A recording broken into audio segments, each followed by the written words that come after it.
This is 25 to Life with Uncle YAHSHUAH. Rolling down 109 in a truck. On my ride up to the light, that's what's up.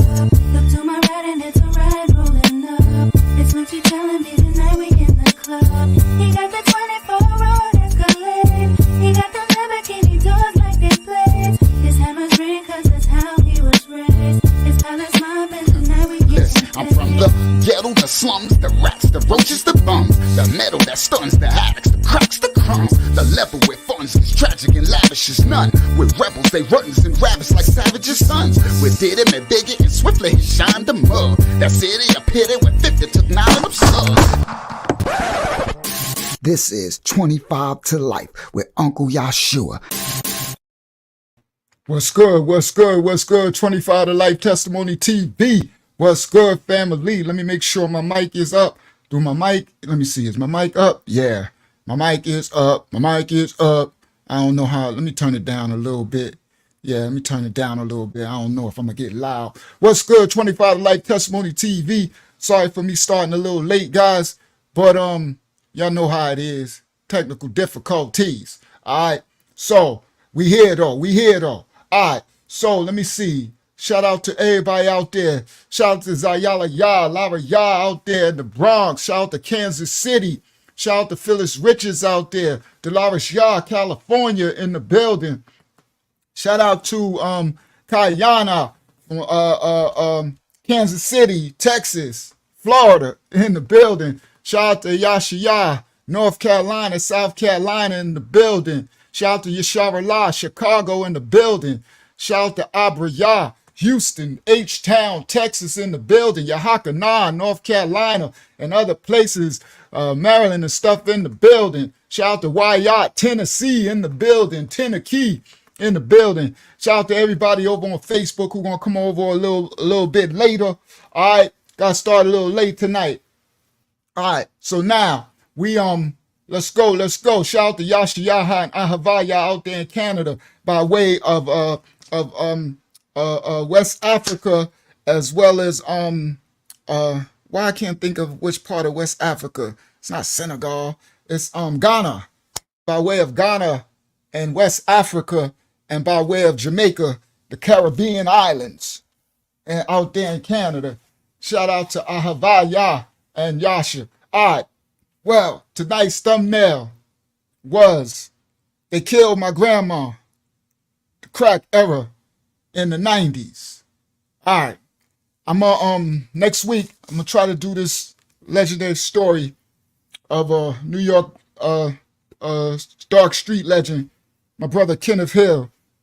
So I needed more time because I needed to post on Facebook. I need some people to send me some pictures of Kenneth. So when I tell the story, y'all know me, I like to have receipts when we tell these stories on this channel. Y'all know this is a channel of receipts. Hold on, let me see. Why is my... I don't know, it's just looking like that. Whatever. You can see, it just seems like something's cutting off. You see that black thing cutting off the mic? I don't know what that is. Whatever. All right. So now let's get into the story tonight. All right. So this one personal, it hit home for me. All right. So now, there was a time when, before I got this time in prison, I got a 15 to life sentence and then a 25 to life sentence. There was a time I had a rap group. Okay. It was called we were called the Palace Mob. I'm starting this story off with this. Me, Reynolds Rap, E-Banger, we back in the early 2000s. I think I started the group in 2005 or 5. Palace Mob. I'm starting the story off with there because something happened to me. And when this thing happened to me, it changed. It changed my whole life around. Now I became who I am now. So I'm going to play something really quick. This is the Palace Mob. This is me, Reynolds Rap, and E-Banger. Song called Ooh Wee.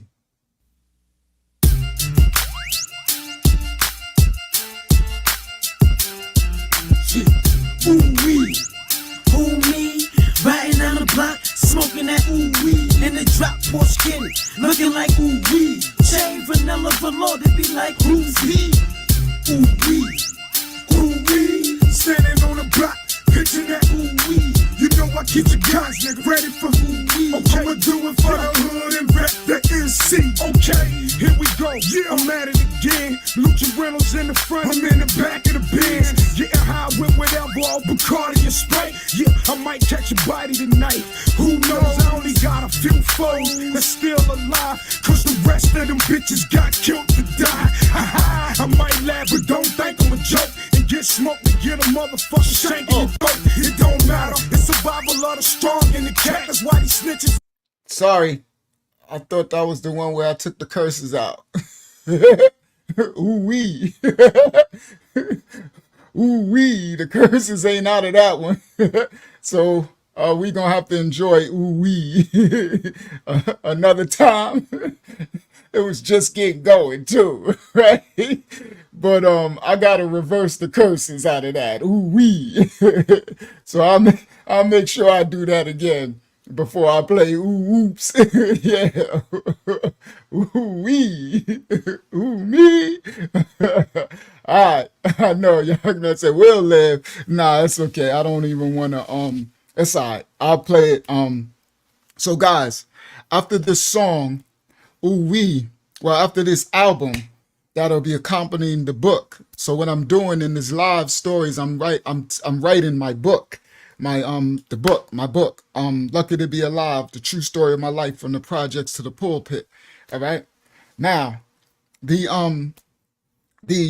after this realm, this time space in my life, I ended up getting the 15 of life. Or was this the 25? I think this was the 15 to life. And I was so stressed out. Yeah, it was 15 because that was the one I was out on bail. 25 to life, there was no bail. I was so stressed out because they were giving me 15 to life and I had no light at the end of the tunnel. I was not beating that. And so I was reflecting on my life. And so I was so stressed, steaming blunts. We were in New York, me and my new child's mother, me and Christy, we came from North Carolina. That's when I had my nightclub and all the houses. And we came to New York because I was going to trial, United States Supreme Court. And I was so stressed out and smoking weed. And I made another album. And it was just a reflection of my stress in my life. And so I made a song to my grandmother, and I titled it Precious Memories. Here we go. Precious memories. Precious memories. Yeah, Precious memories. this that true funk shit right here. Precious memories. Take it back a little. Let's go to the hood. Hey grandma, ain't talked to you in a long time. Still not signed, but after that I'm doing alright. Still driving in the Benz with my food crew. Still ducking from the men's in the blue suits. Got a new girl, now she treat me alright. When that Scorpio beat, she take it all night. Got a baby on the way, we doing okay. But I got issues, so she probably gonna go astray. I'm used to it, everybody leaves me sometime. And since you died, nobody really cared if I was fine. Ain't talked to my father in a long time. Neither him or Arlene since the day you died. But as for me, still pitching like an old pro. Still mine, still listen to the old folk. I met my mama and her peoples couple years back, but she kept talking about my people, so she made it whack. For real, grandma. Listen, I've got 2 more brothers and a bunch of folks. And a brand new son named Benito. My sister Crystal, Robin, and a bunch of more. Some shit that probably need to be up on the Maury show. I ain't seen Lil Ron since he's about 5. I'm gonna find him and explain I know this shit ain't right. I hate my father, he left and I'm bitter, yo. He know I didn't have no mama when he skidded off. Away from the projects and his firstborn. That's why Kevin getting high like a unicorn. Tough life for this Parkside Street. Luciano, my precious memories.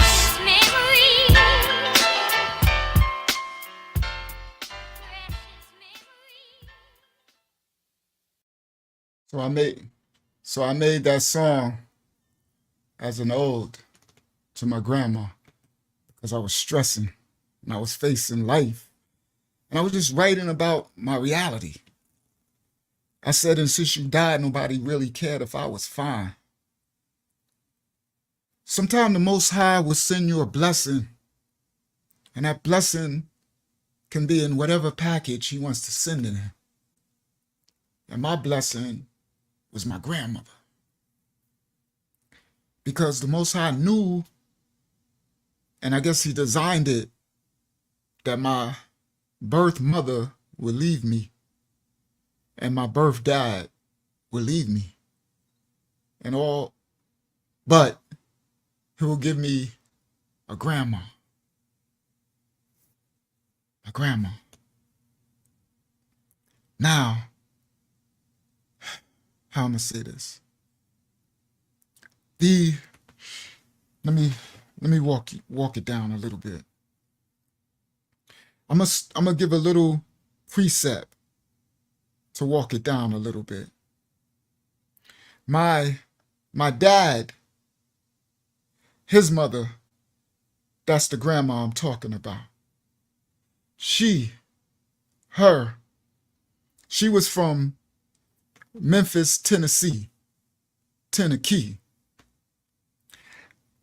And she, I guess, moved to New York, her family, back in the 50s.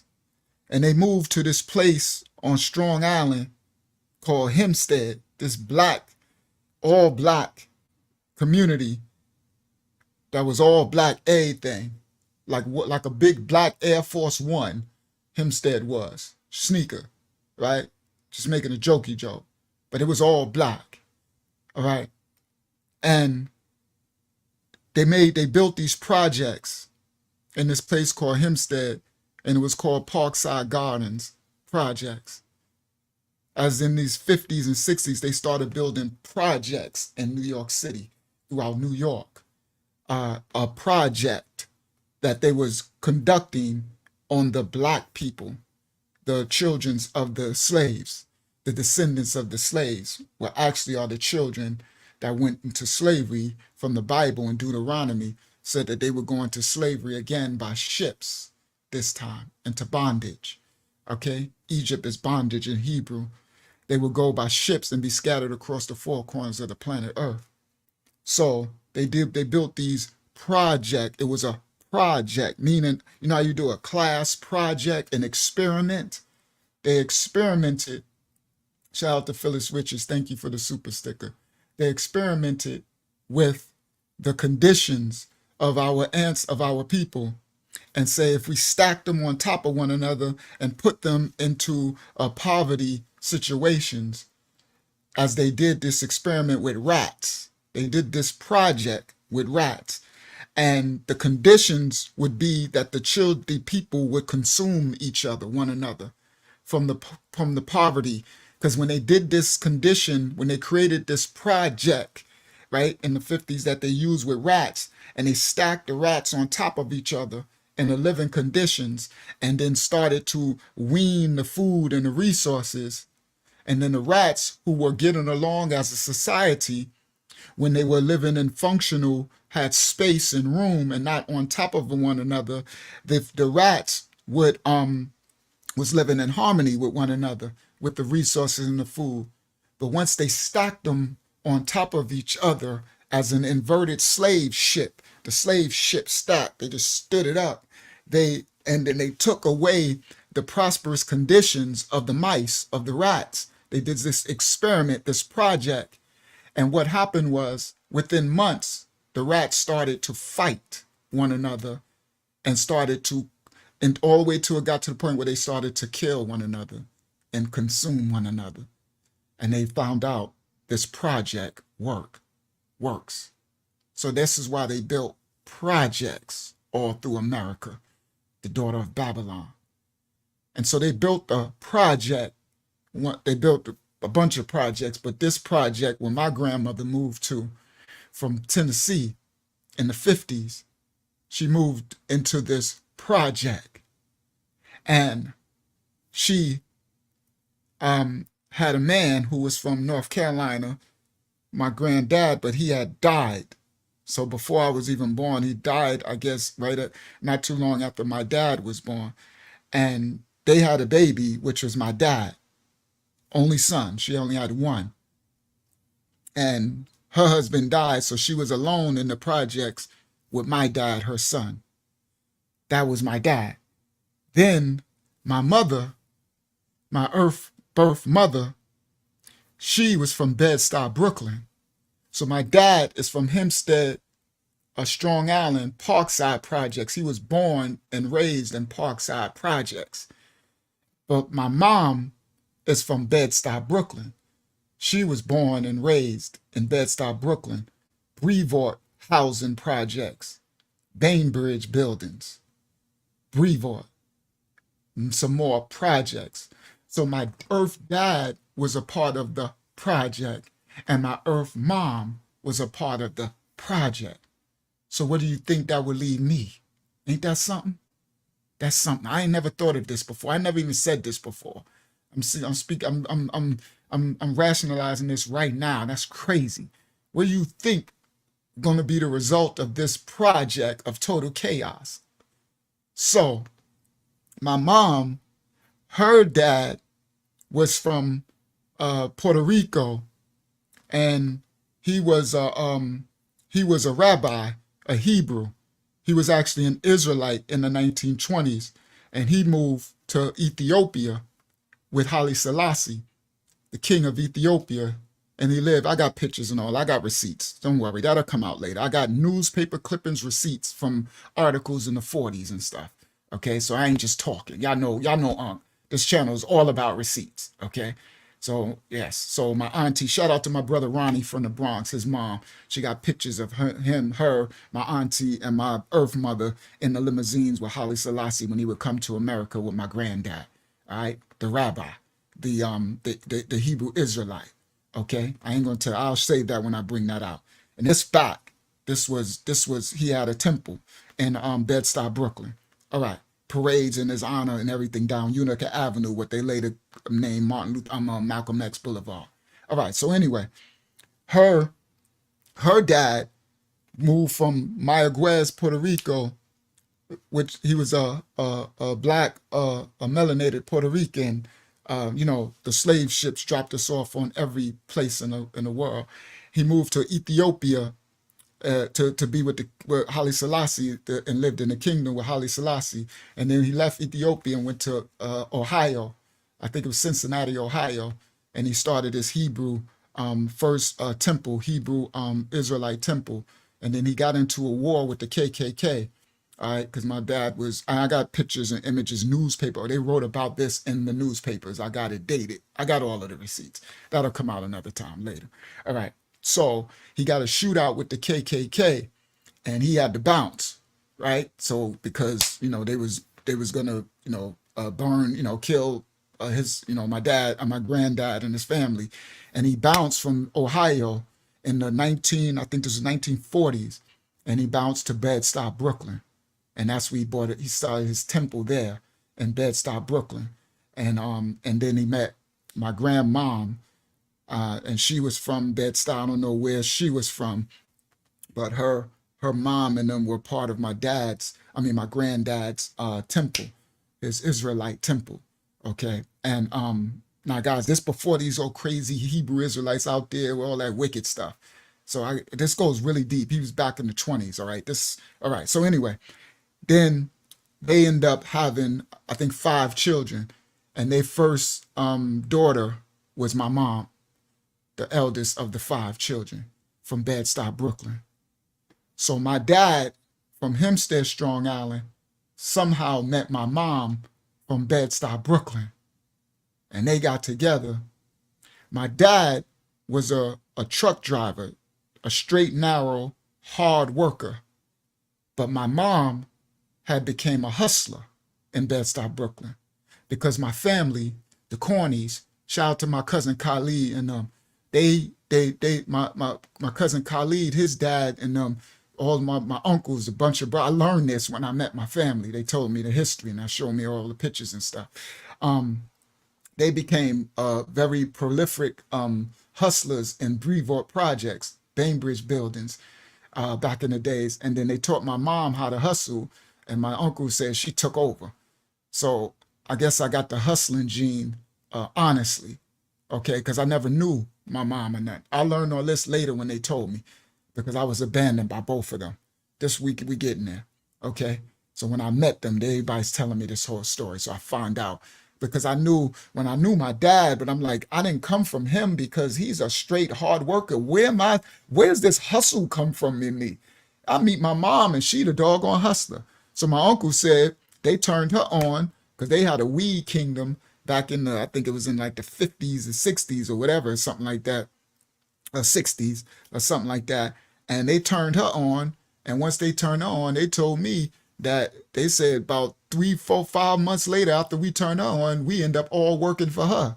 She was a natural born hustler, and she ended up just running this whole part of Bainbridge, Brevoort projects in Brooklyn. All right. So my dad somehow met this hustler woman. The straight and narrow dad met this hustler woman from Bed-Stuy, Brooklyn, and they end up, I don't know how, oil and water, if you can ever say oil and water, and they end up having a child, which was my eldest sister, Yaleen. And then they end up having another child, which was me, 3 years after that. And so my mom, because she was hustling, she was neglecting us because she was in the street life. She was running around getting paper, money, partying. She was about that life. She was the thug, my mom. My dad was a hard-nosed, he could fight and all that. I learned that later from the elders in Hempstead who told me about his history, because I didn't know much of them because they both abandoned me. All right. So I'm telling y'all the stuff that I learned from them, from others, right? And so he was a fighter, hard worker, straight nosed, clean cut, good dude. And he met this light skin, and my mom had green eyes, light skinned black chick with green eyes. All right. Y'all already know y'all already know that's a hot mess, right? And a hustler, right? Getting that bag and all that. And they end up having 2 babies. So my mom, so me and my sister, we raised in Bed-Stuy, Brooklyn, right? Brevoort. But then my mom, she's too much of a hustler to raise us. So she was neglecting us, and she was leaving us in people's houses, all in Brooklyn, all in the projects, Marcy projects, Brownsville houses, Lafayette Gardens, whatever, different Marlboro houses, different projects in Brooklyn where she got her people at because she wanted to go party and hustle. So she would leave me and my sister with just randoms, you know what I mean? And they wasn't taking care of us because, she was leaving us as she giving them work packages to leave them while she go out and party and be in Harlem and hustling back in the days, right? These are the 60s and stuff like that, right? 60s and 70s, right? And so they were leaving us in brownstones. And so my auntie, my cousin Ronnie from the Bronx, who come here sometime, my auntie called to Long Island to my grandmother, called to Strong Island to, hold on, present, share screen. window. Shit. All right. So my auntie Yolanda, shout out to Aunt Yolanda, my cousin Ronnie from the Bronx, his mom, she calls to Strong Island to my grandmother on the screen and told her that she need to send her son to come get his children because they being left all over Bed-Stuy, Brooklyn. That her sister, my mom, is neglecting because she too busy running the street. She ain't got time for no kids. And so my grandma, her, told my dad, you take your butt to Brooklyn and go get them kids and bring them back here. So my dad went, my auntie got my cousins and all them to find out where we were, to find us. And my dad went to Brooklyn, and when they finally found us, we were in a brownstone in Brooklyn in a basement. Me and my older sister Arlene, we were in a brownstone, and they said we had dirty diapers, no clothes on, in a basement with dirty diapers and no food and being malnourished and dirty. And because someone alerted my aunt. Y'all need to get these kids because they're being left. And if we could have got left in the wrong place, and got molested or killed, y'all know what they do to kids. So my dad got us, and he took us from Bed-Stuy, Brooklyn, and he brought us to Parkside Projects in Hempstead to his mama on the screen. My grandmother on the screen, she, first he brought us, let me do it correctly. First he brought us there, and he had a new wife. And I'll tell that story on here. She's from Newark, New Jersey. And he had already, he had a new wife, and they didn't have a kid yet. So he got a house on the hills in Hempstead, and we lived there. But my older sister, Arlene, this is a story they told, she ended up playing with matches. She ended up burning the house down. So she burned this house down, playing with matches. Praise the Most High, we all survived. And then they moved into the projects. So my dad, his new wife, me and my sister, and my grandmother all was in the projects, in the 2-bedroom project apartment where my dad was raised. So my grandmother was living there alone. And then they got they saved up money to get a new spot, and they moved on in the middle section of Hempstead in these like condominium new buildings called the Madison, like some rich upper middle class type of thing, with terraces, real nice wood floors and all that type of stuff. It's probably horrible now, but back then it was beautiful, very expensive. And so my dad moved out, and by then they had a baby, my sister Maria. So him and his new wife got their own baby. So then when it was time for them to move out my grandmother's house in the projects to their new condo, they didn't take me and my sister. They decided that they didn't want us. So my dad, his new wife, and they took my little sister Maria. She was a baby, an infant, and they left, and they moved to the nice part, these rich buildings, and they left me and my sister in the projects with my grandma. And from then on, I've never had no one but my grandma. So all right, how am I going to start this? All right, so now y'all got the backdrop. So the thumbnail, they killed my grandma. I didn't know much. I kind of realized I didn't have a mom. I would see my dad because he would come over. My dad he had a lot of money and new cars and all that type of stuff. So he would come and come and get me sometimes to take me in his new cars, but he didn't raise me. So I knew who he was.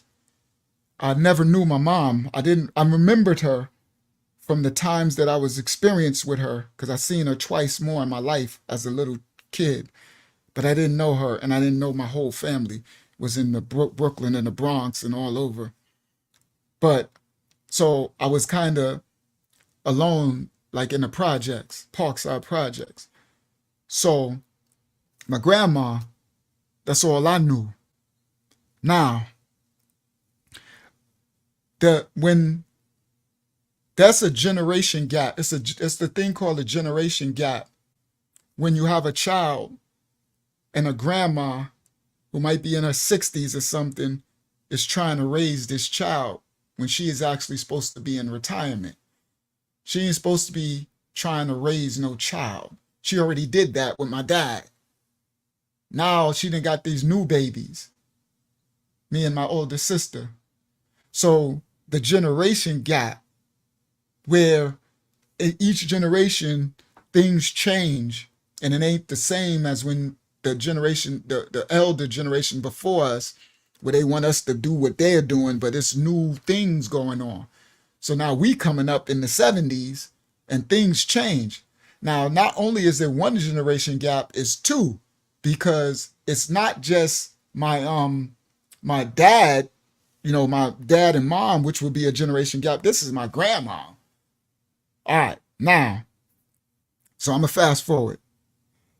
I grew up, crack era is going on.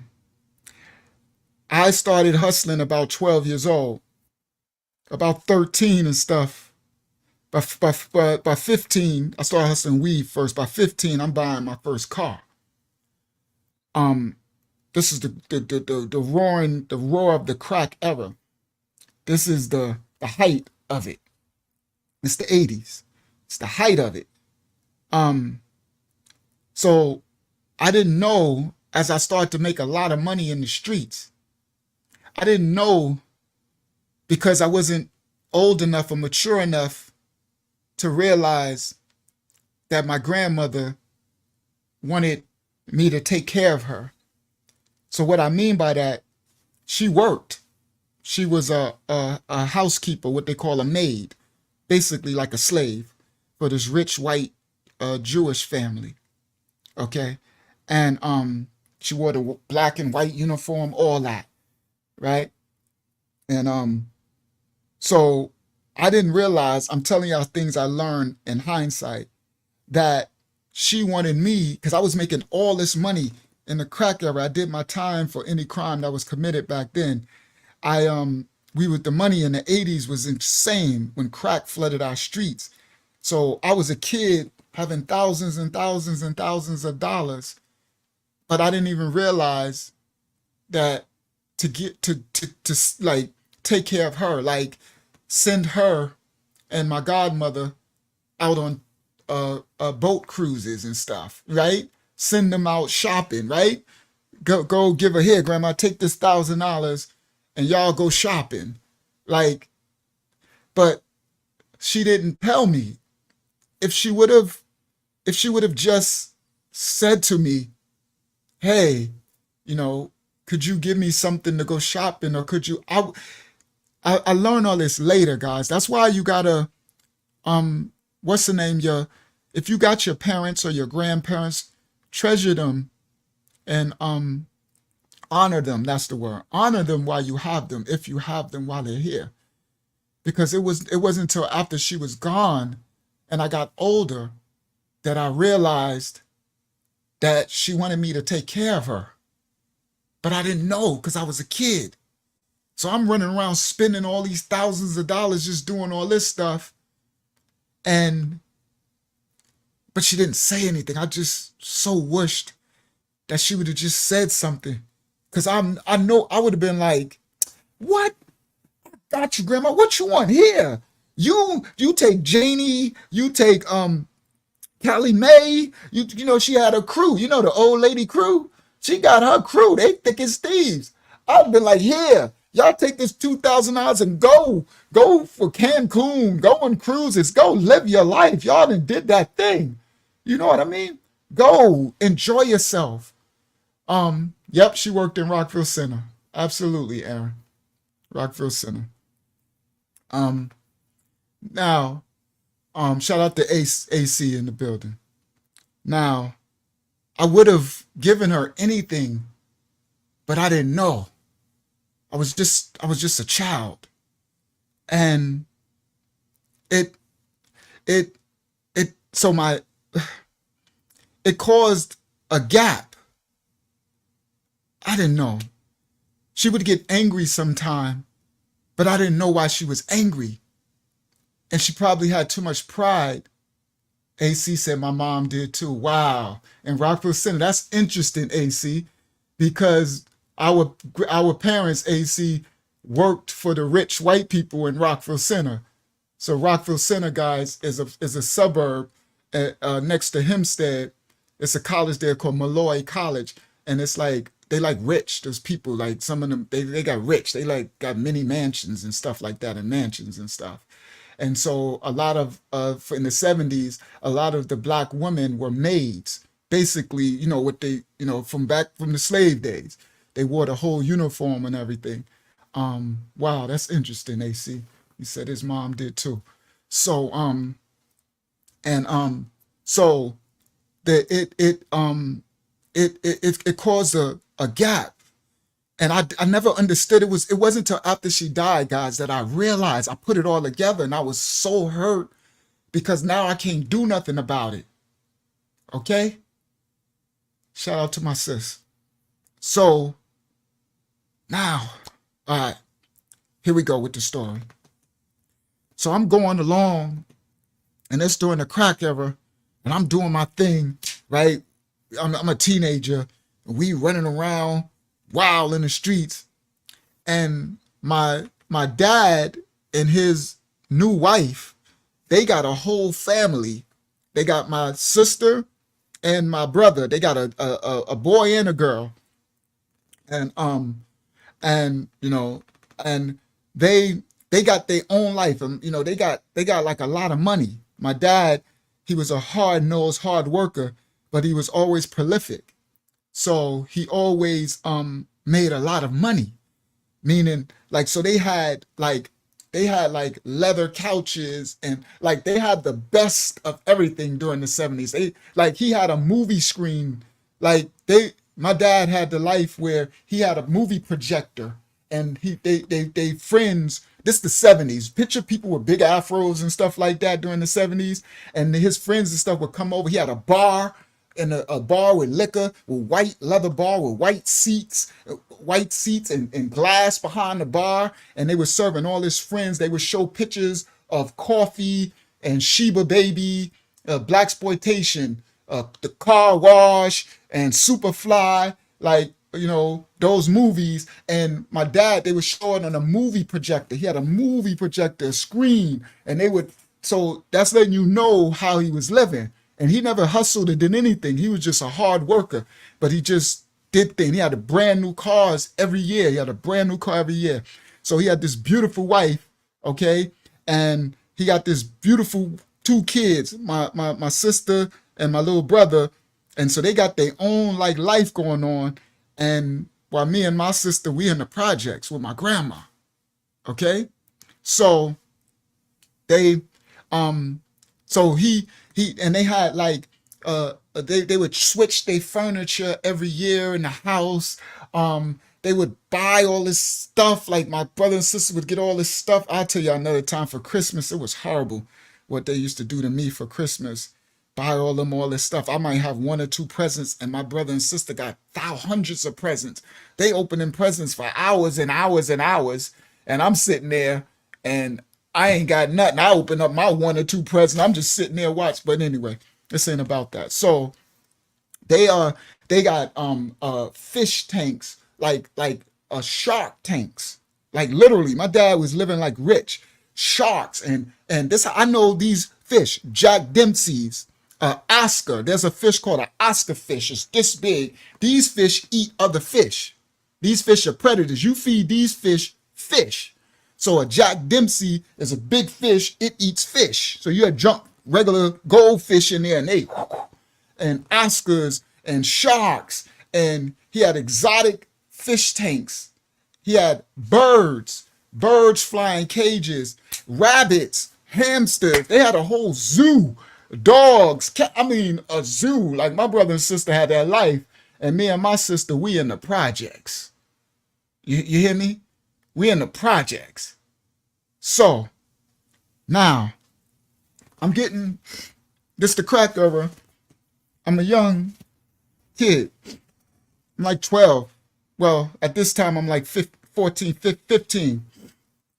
And I'm doing my thing, but like I said, I didn't know to give to my grandmother and take care of her and Janie and do, I didn't know.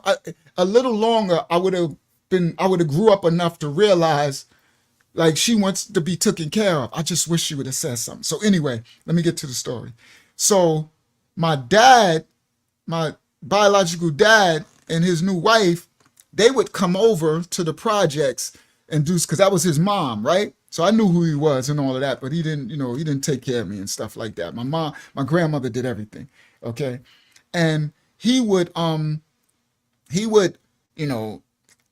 over and act like, act like he got, be judging, my life and stuff while you over there with your little rich life with your little pretty kids, no disrespect, but they were a little prettier than us. Their mom was mixed. I'm just keeping it 100, y'all know me. I keep it 110, right? It's truth testimony TV. All right.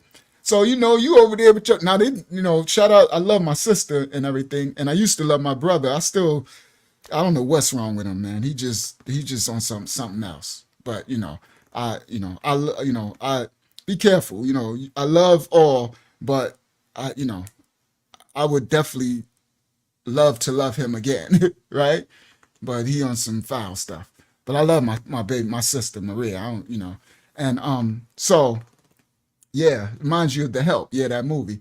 So they he got his old pretty wife, she mixed, and his pretty kids, and they living that life, but they would come over there. Now by this time, my older sister, she's gone. She already living, she's gone. She living her life, right? She's doing her own thing. She's going through her own stuff, but she's doing her own thing. Shout out to Mike Mill in the building. But so my dad they would come over to the projects, listen guys, and they was turning my grandmother against me without me knowing it. Now, all I know is I'm growing up in this project and I got my room in the projects. That's all I've ever known. I got my little Percy Jackson trophies, Hempstead Tigers, Pee Wee League football, all-star leagues. I got my trophies, my plaques. I got all I know is this is my life in the projects. I don't know that my dad and his new wife is coming to my grandmother in the projects, and I'm only 15, and telling her that she needs to put me out. Listen, guys, listen clearly. This man, and I have to forgive so that I can be forgiven. So I forgive, all right? And I honor my mom and dad, right? It's no, I don't respect some of the things that happen, but the Bible says you have to honor your mom and dad. Just like, I won't never disrespect. You'll never hear me curse them or nothing like that. That's what that means. But you don't honor their sin that they were in and their transgression. Now, I don't know this. Unbeknownst to me, they're coming to the projects. I would see him when he come and everything, whatever, because I would see my little brother and sister. I loved them. And then his wife, who would act like she was my mom. So I would call her mommy until later when she said she ain't my mommy. I mean, it's a lot of hurt that I had in my childhood. So anyway, this ain't about that though. That'll be another time, another part of the book. So anyway, So they would come over and then, he would act all funny and whatever. And then I would just go out, do what I got to do. But what I didn't know was they was turning her against me. So the only one that the Most High sent for me was my grandma to be able, because other than that, if it wasn't for her, me and my sister would have been in, what they call them things, not orphanages, what they call them things when you go to live in other people's houses. And we've been in the system. Somebody will write it. Okay. And if it wasn't for her, okay, because he apparently didn't want us. All right. Foster care. Thank you. We'd have been in foster care. All right. So he had his little pretty family and he was good. So now the only thing I got, now this is what I'm saying, guys. Why would you, if you're not going to raise your children, right? And it was just me because my sister was old enough. She was already gone. So she don't even know this. She's learning this right now. Okay. She's hearing it right now. She's learning what I'm about to tell y'all right now. So she's already gone. So I'm by myself and I'm not old enough yet to get my stuff together to know, I'm still only 15 and stuff. Right. And I didn't have nobody leading me and guiding me. All praise to the Most High for the nation of gods and earth and the wisdom that I had a little bit, because what's about to happen to me, I wouldn't have survived without it. So now so he's coming over there and they're talking to my grandmother, turning her against me behind my back. So while I'm out, they in my house in the projects, right, where he used to live, but he got his old rich house now. He over there, right? And shout out to Q Dog in the building. So they're turning my grandmother against me. And like I said, later after she died, guys, I realized how they accomplished it, right? And it was like, yeah, he don't give you nothing. Look, he got all that money. He got this, and by then I had bought my car, the first car, and this, and then we got all, I got all this gold and, and they were turning her against me. The only one who was there for me, who I would have spent the rest of my life taking care of her. I would have took care of her till she died or I died first. Because that's who the Most High sent to take care of me. Okay? To take care of me. Now, they were turning her against me without me knowing it. And they were telling her to put me out and move her into the old folks' home, a senior citizen home. There was a senior citizen home on Totten Street in Hempstead, a building. And they were telling her to leave her place in the projects that she'd been in since the 50s, where everybody's there, and put her. Now, it'd be different if they was telling her to put me out, which is wrong, right? Anyway, coming in, but that's if you ain't going to take care of me, then leave me alone. That's what I'm saying. For anybody out there who ain't really raising your kids, if you ain't trying to take care of them, leave them alone. Don't go meddling in their life and business if you're not going to take them. Because if they was going to tell her to put me out, I don't think I could see that as saying, well, still, they shouldn't be putting her in no old folks home. See, I don't believe in that. I believe in you take care. Your parents took care of you. You take care of them when they get old. Don't put them in no senior citizen home. I don't believe in it.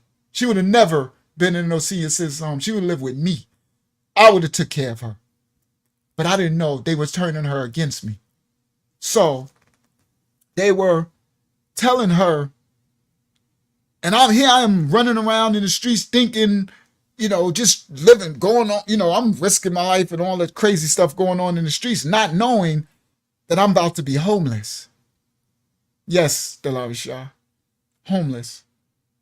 And as a child, though, I don't even have the functionality. Like, I didn't have the dad to lead me and prepare me for that. Yeah, Vince is my little bro. Yes. I'm older than them. I only have one bigger brother. That's Kevin from Roosevelt. This is when Vince was he wasn't even born. This part of, well, he was a little boy. Oh, so no, at this part where I'm talking Q Dog, because I'm 15, Vince was probably like 12, 13, something like that. Probably 13. No, 12, 13, 14, 12. All right. So, and then my older sister was older than him. All right, so I mean my younger sister was older than him. All right. Now I got an older brother and an older sister. Now they tell her, they convince her to put me out.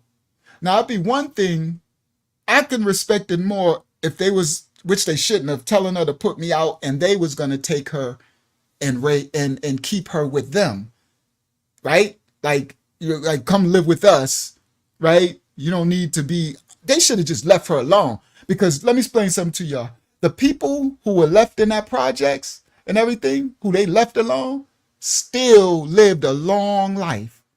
Olin Campbell, Miss Campbell, just died now, recently. This now, 2020, I guess 3 or 4.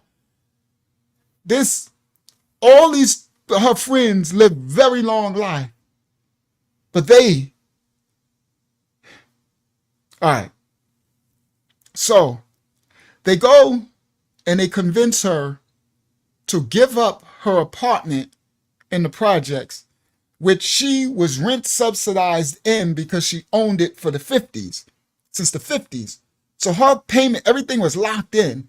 And what the parents who lived in my project building, Parkside, did was they left their apartments to their children. So Renee would get an apartment, Inga would get an apartment, like they would get apartments in the projects because it's kind of like an inheritance in a way, or get hooked up, like, but they turned her, my grandma, against me and put her in the old folks home. And with that, I became homeless.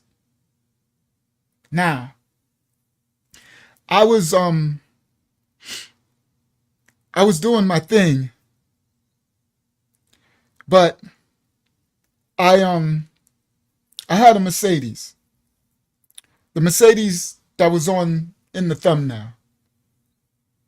Let me walk this down. We getting there. All right. So go File Explorer.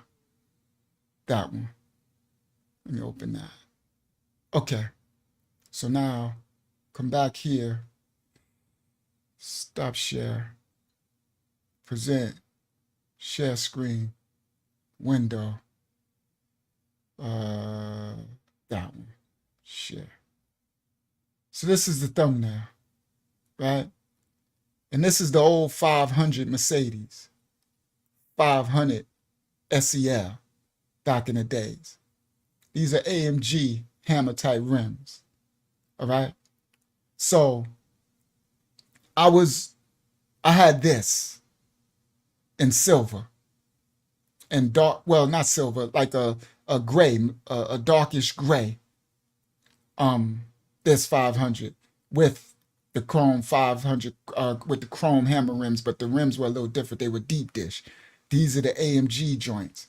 Yeah, this the big Benz, the big boy. And I was little, okay, having this car. This is the 80s. And I ended up homeless because they talked her into putting me out. And I remember because we had the baby, me and Pam. Star was born, and we I just remember she saying, I remember coming home, and she said, "You need to pack up all your stuff." So I'm like, "What? What do you mean pack up all my stuff?" She said, you need to find yourself somewhere to live." And I'm like, find myself somewhere to live? Like, what do you mean? And she was like, I'm moving. So she told me I had a week to get all my stuff out. They had been planning this for months and months and months. And I wish they could have told me months and months ago so I could have prepared to be homeless. But they didn't. They just told me that I need to find somewhere to live. Sorry, my dates get a little off. Sorry, because it's so long ago. So my dates be a little off. So I don't think yeah, my dates are a little off. So anyway, so I'm like, I don't even, and so guys, they had turned her against me.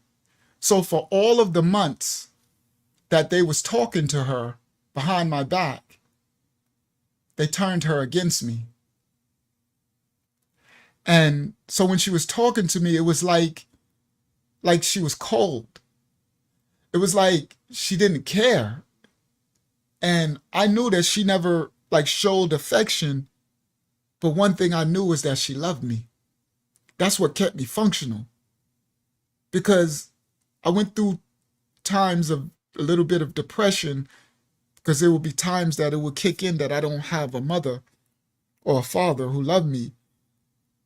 But I knew that she loved me.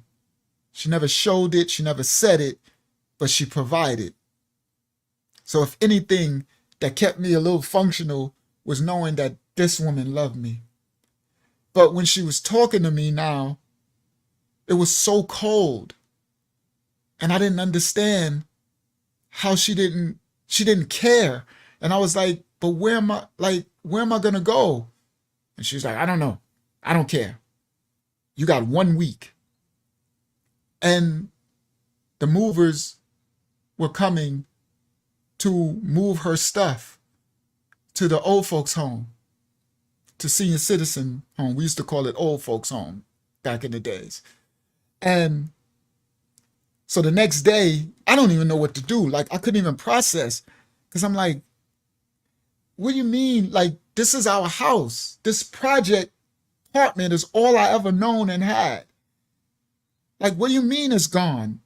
Like, and then the next day, the movers came, and my dad and his new wife and stuff, they came, and they were moving all her stuff. And then they moved her out of the house, the apartment that I grew up in, the only stability I ever known.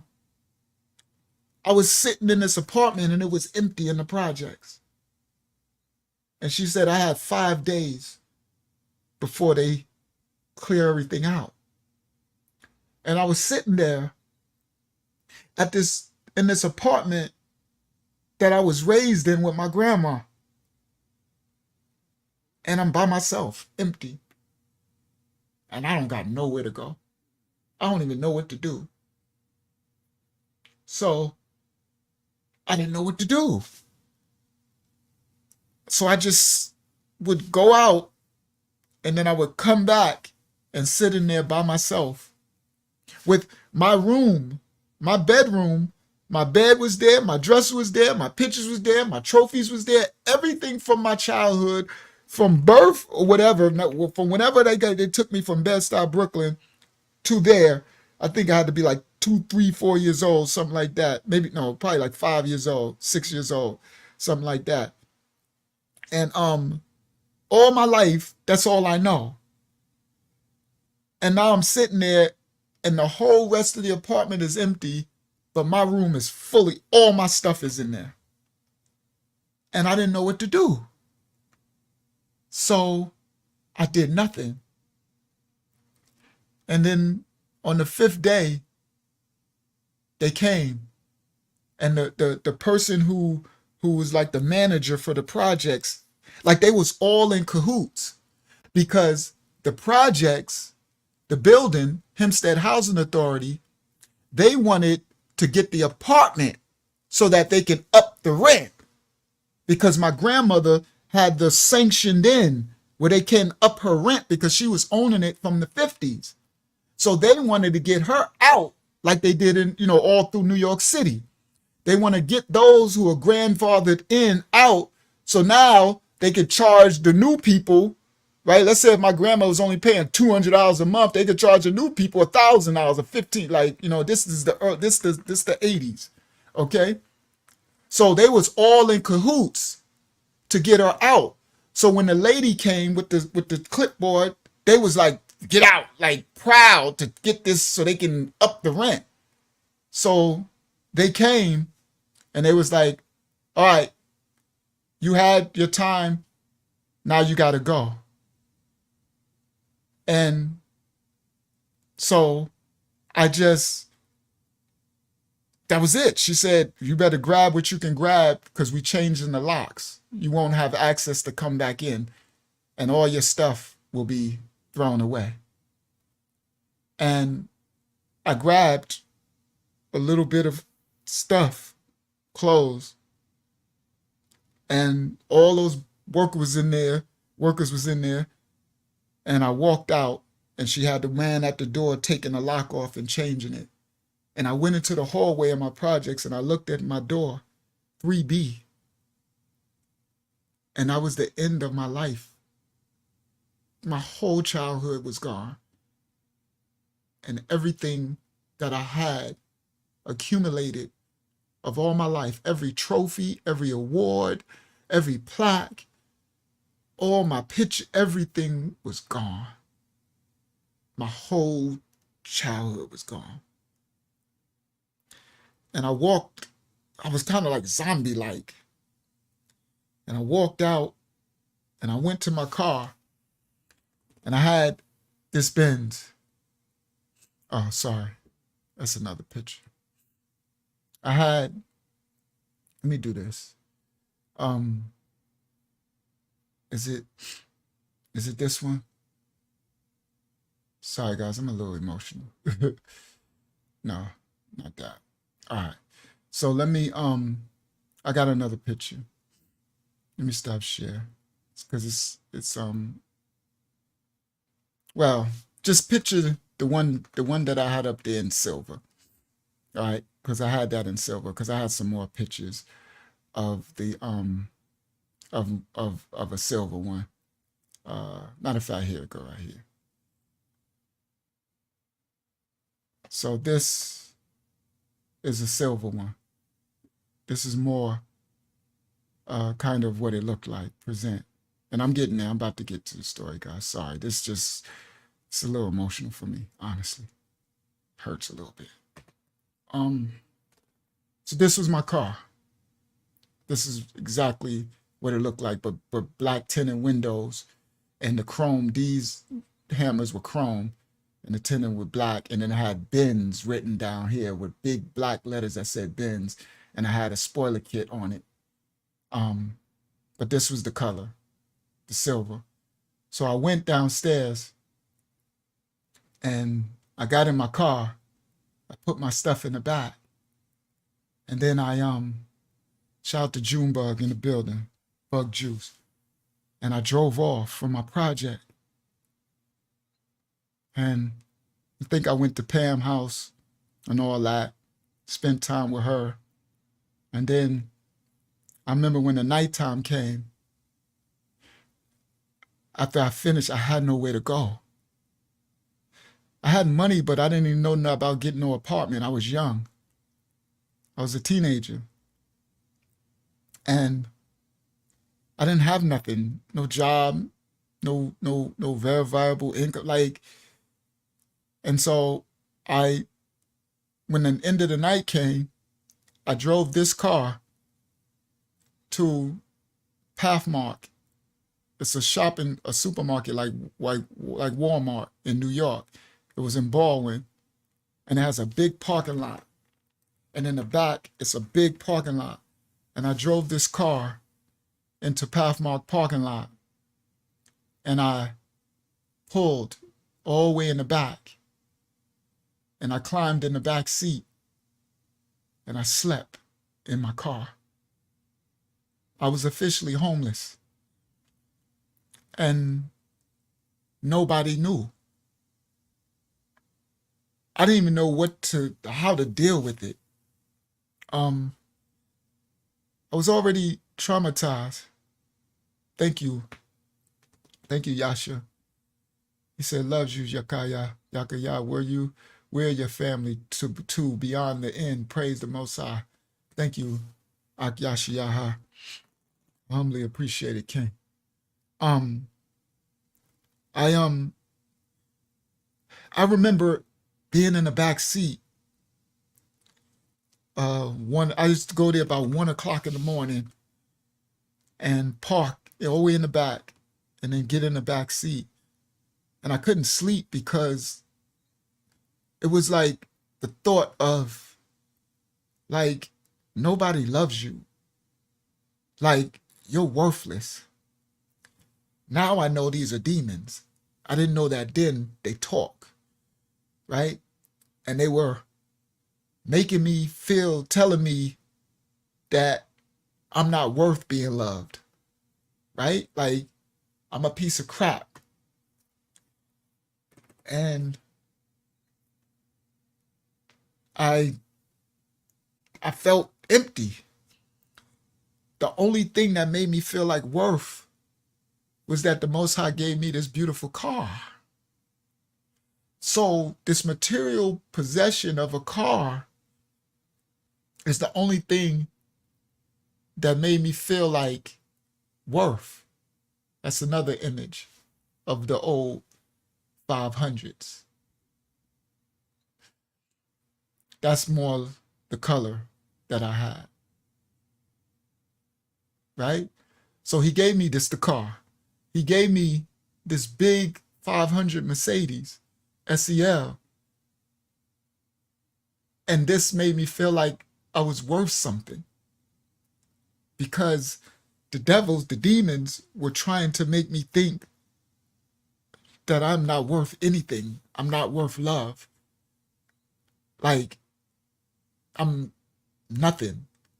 So I slept in this car, and during the day, people would see me and they had no idea. Nobody knew. So, in 3 weeks, he on the B. Hit me after the live so I can tell you something, nothing bad about your little brother knowledge. All right. Thank you for letting me know, Junebug. Sorry, I didn't see the chat. Yeah, Mike Mill. So sorry, that's a little emotional for me. I'm reliving. This stuff is painful. So I would be out in the day, and everybody would think, yo, Rob, what up? You know, everybody think I'm normal, everything all good. I ain't even let Pam know. Well, I was just saying, oh, I stayed at my friend's house. I didn't even let her know that I was sleeping in my car. And every night at the end, after I'm hanging out with my boys, do everything, I would drop them off and everybody would go home, and I would go to Pathmark parking lot. But look at the Most High's grace. Some people are homeless and they don't even have a car. He had me homeless. See, I look at his grace and mercy overall, because I'm homeless, but I'm in a 500 Mercedes.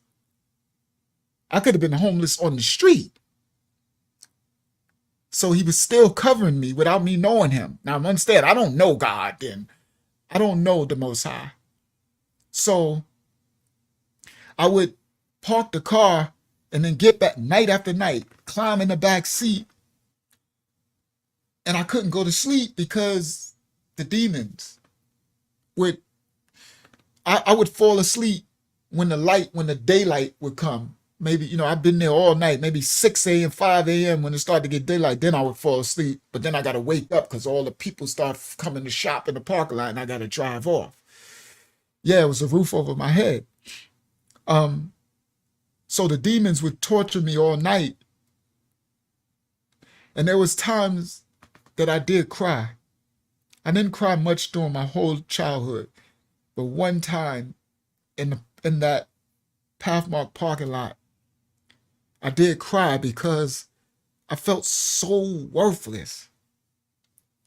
And all right, shout out to Tawana, my family, over on Facebook. All right, so I got to keep it together, guys.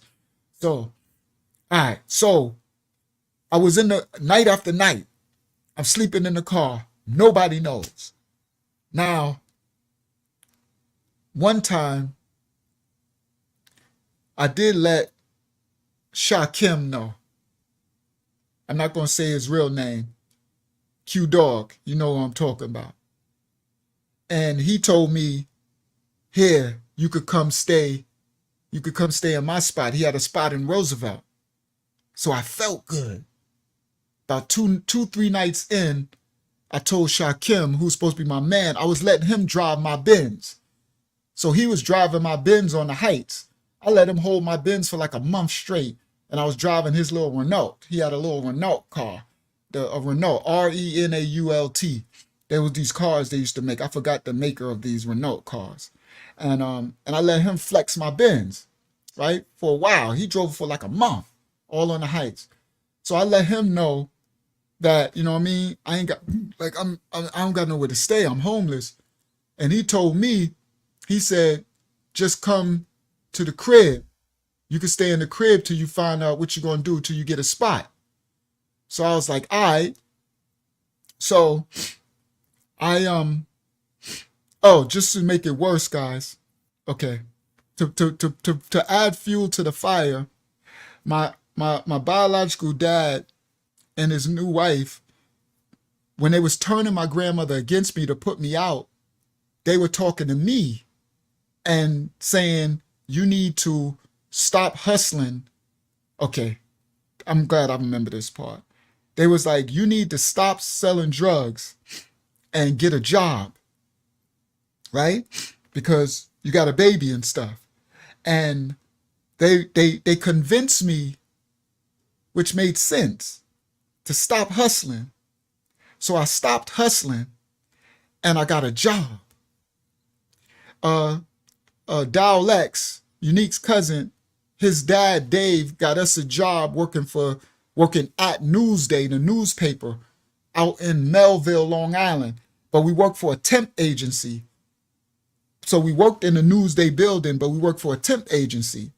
So all I would get was $250 for my check once you cast a check. Now they told me to stop hustling. Well, I had thousands and thousands of dollars and I stopped. I listened, right? Because hustling ain't good. Selling drugs wasn't good. And I did what they said. I got the job. Me and Dow going to work, right? All the time, all night, right? We going to work, whatever, doing all that. And then that's when they kicked me out, guys. So this is how you pour fuel on the fire. They could have left me alone and they was going to kick me out. Shout out to mathematics in the building.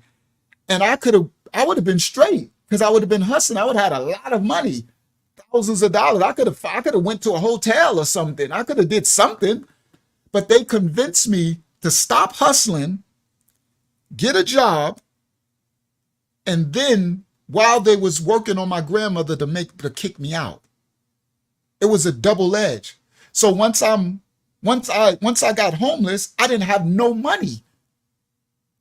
See, I owned my Mercedes, so it wasn't no car notes or nothing. So I had my car, but that's all I had. And I didn't have no money because we would only get $250 a week. That ain't nothing. That's food money. So I was screwed. So I told Shakim, right? Like, I'm homeless. So he said, when you come home from work, just come to the house, to the apartment in Roosevelt. So I felt good. I was like, oh man, my man looked out. You know, I always looked out for him. So I'm like, yeah. So we got off work. I dropped Dowell off. And then I went to Roosevelt. And I was knocking on the door. And he never answered the door. And I'm knocking and knocking and knocking. And nobody answered. I don't know if he was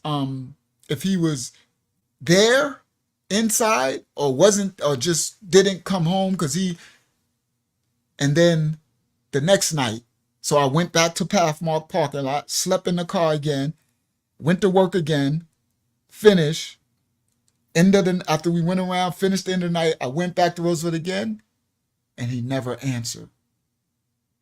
So I slept in the parking lot. So I must have told Daryl that I was sleeping in a parking lot. I'm learning this now from Unique, Daddy U, my cousin. Unique, because I didn't know how he found out that I was homeless. And on one of these lives, he told me Daryl told him. I must have told Daryl that I was sleeping in the parking lot after we was coming from work.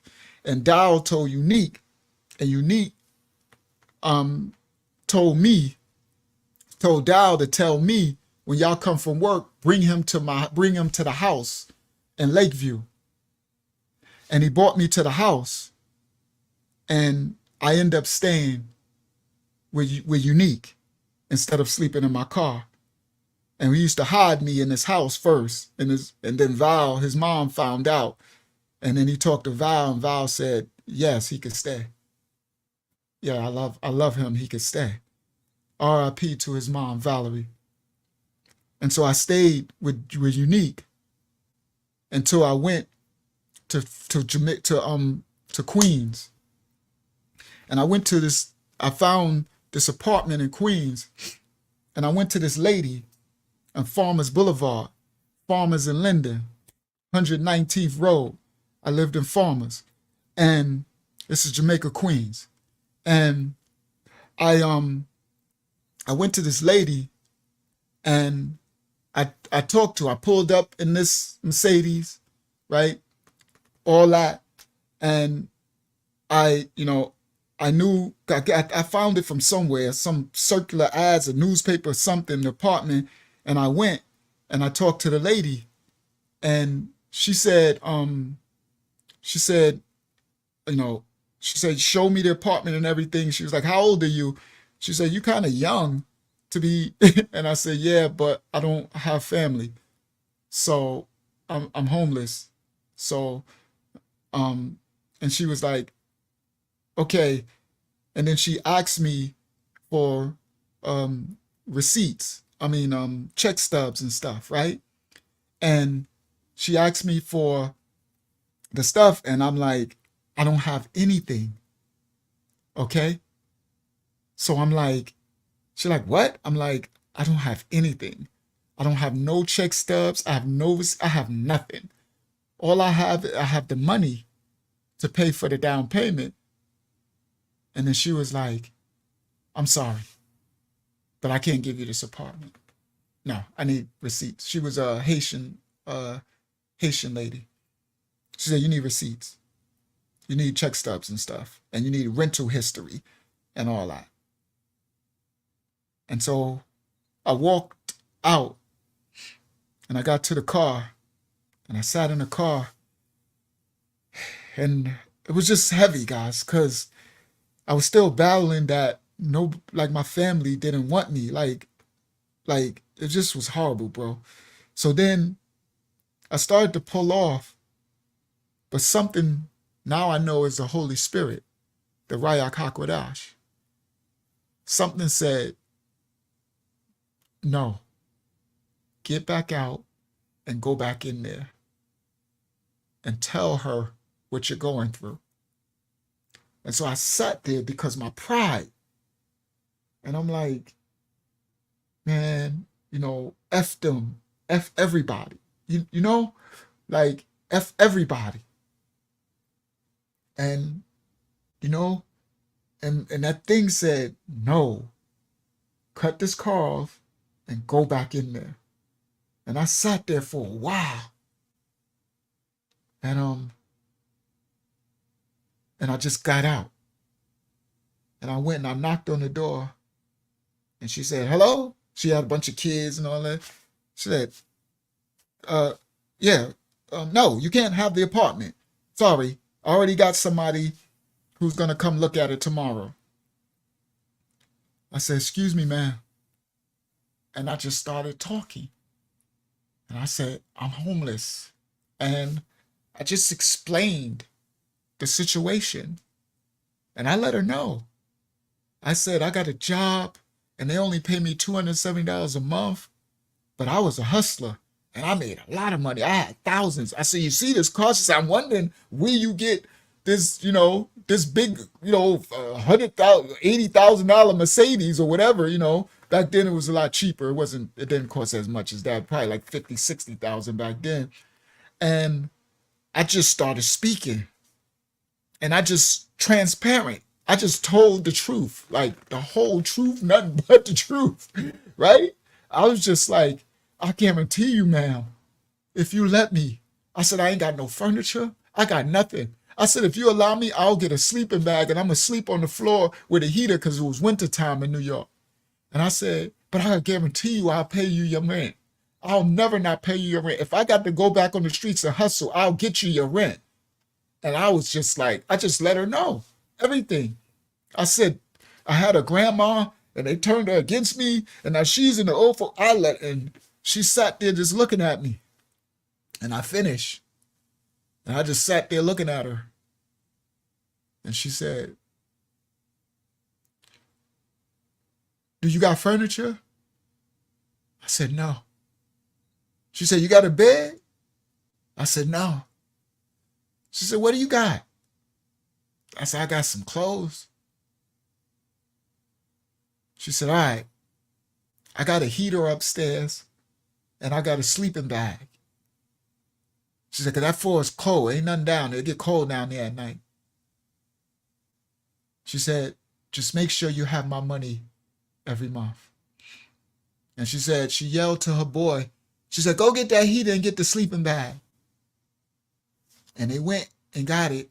And she said, all right, here's your 2 keys. And she walked me downstairs. And she said, all right. And she said, come here. And I went to her. And she gave me a hug. And she said, it'll be all right.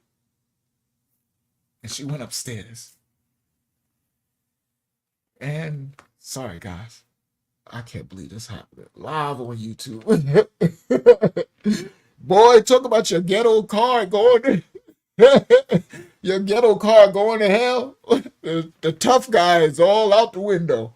That's how you know this real stuff. Sorry, guys, and I don't cry. This is trauma stuff, guys. So I remember she went upstairs and I'm looking at this 1-bedroom basement apartment. And I go into the bedroom, I go to the kitchen, take the kitchen sink and turn the one off. I go to the refrigerator, open it, it's empty.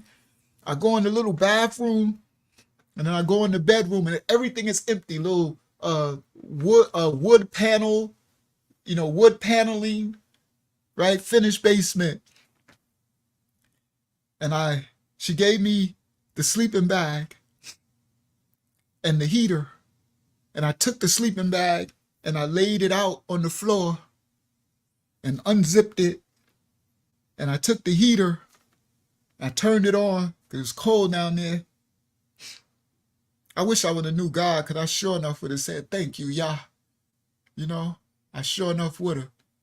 And I went upstairs. I remember going to the front door. So I took the keys she gave me and put it on my key ring.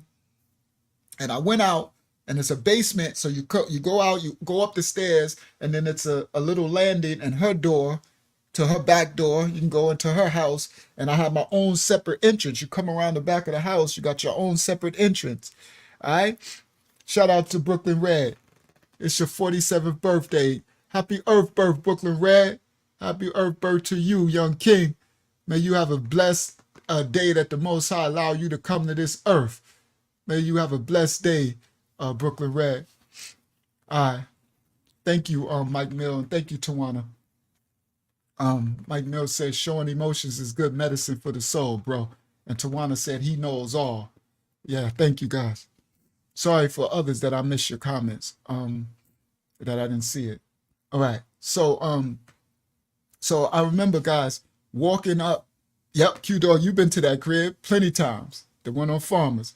So I remember walking up, and I got to the front door, and I opened it, and I'm in their backyard, and I'm like, I really wish I could be like, thank you, God. But I was thankful. I guess the Most High knew in my heart, I knew him, but I didn't know him then, right? So I walked to the car. My Benz was parked in the front, and I got my stuff out, and I went back in, locked the door, and I went in, and that was the first night I slept. And I think I might have went to the call Unique. I don't think I had a cell phone. I don't remember. I might have went to the payphone, call Unique, and let them know I got the apartment, because they knew that I was going to look for the apartment, and I let them know, and they were all happy.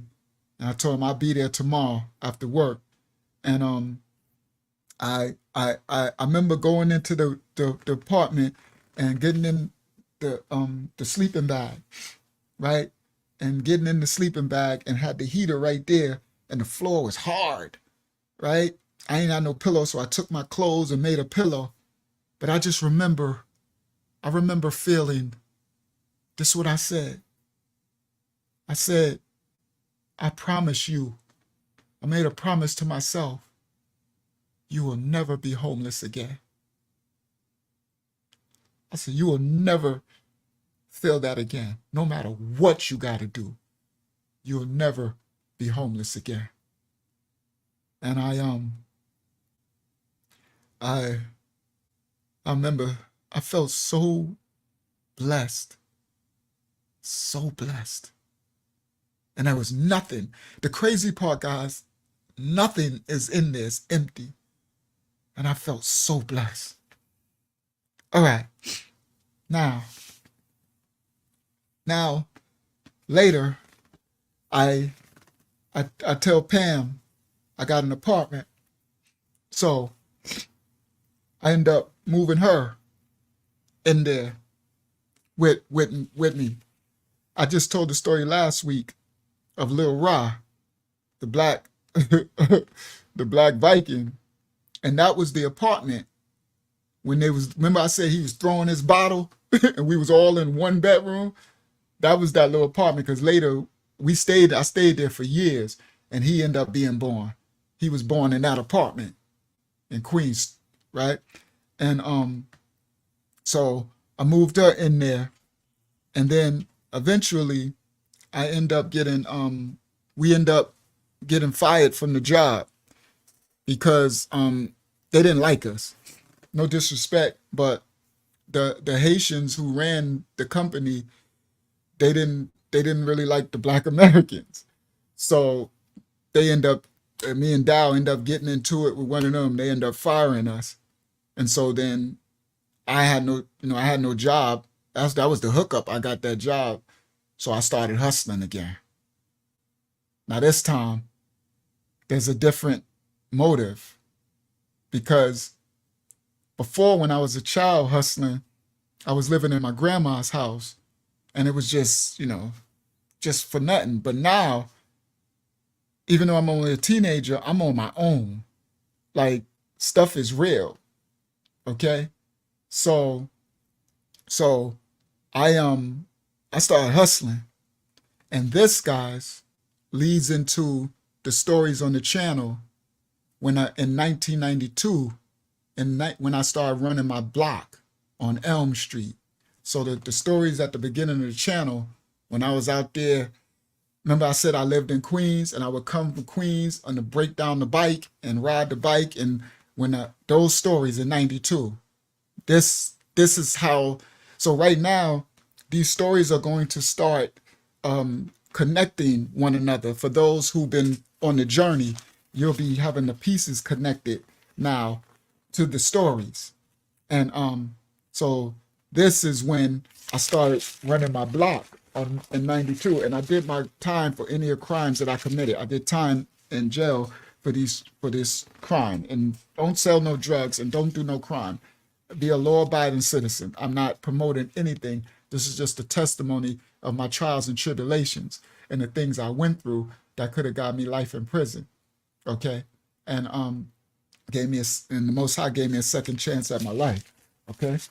And these testimonies is just so that you can see the things that you can overcome and to not go down the path that I went. All right? I had a hard hand dealt me.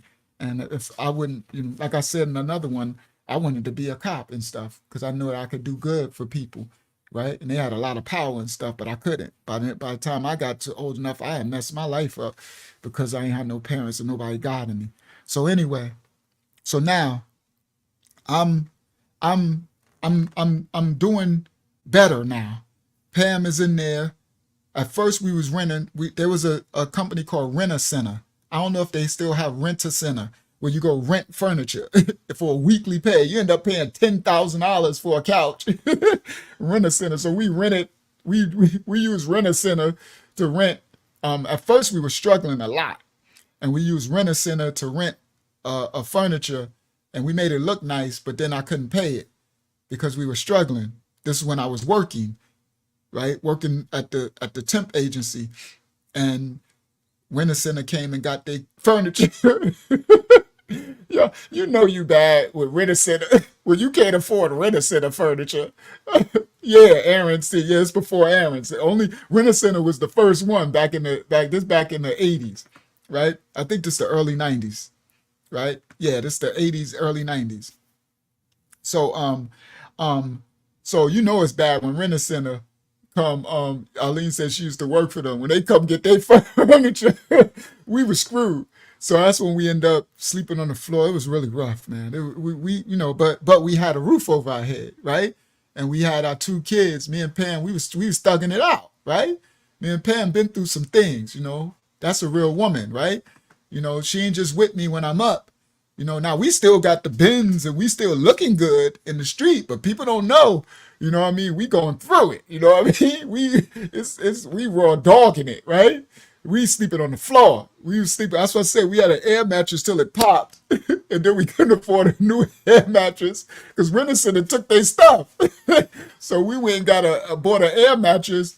And then it popped. I don't know, man, probably Lil Rod, the Black Viking, his little crazy baby butt probably popped it. Somehow it popped.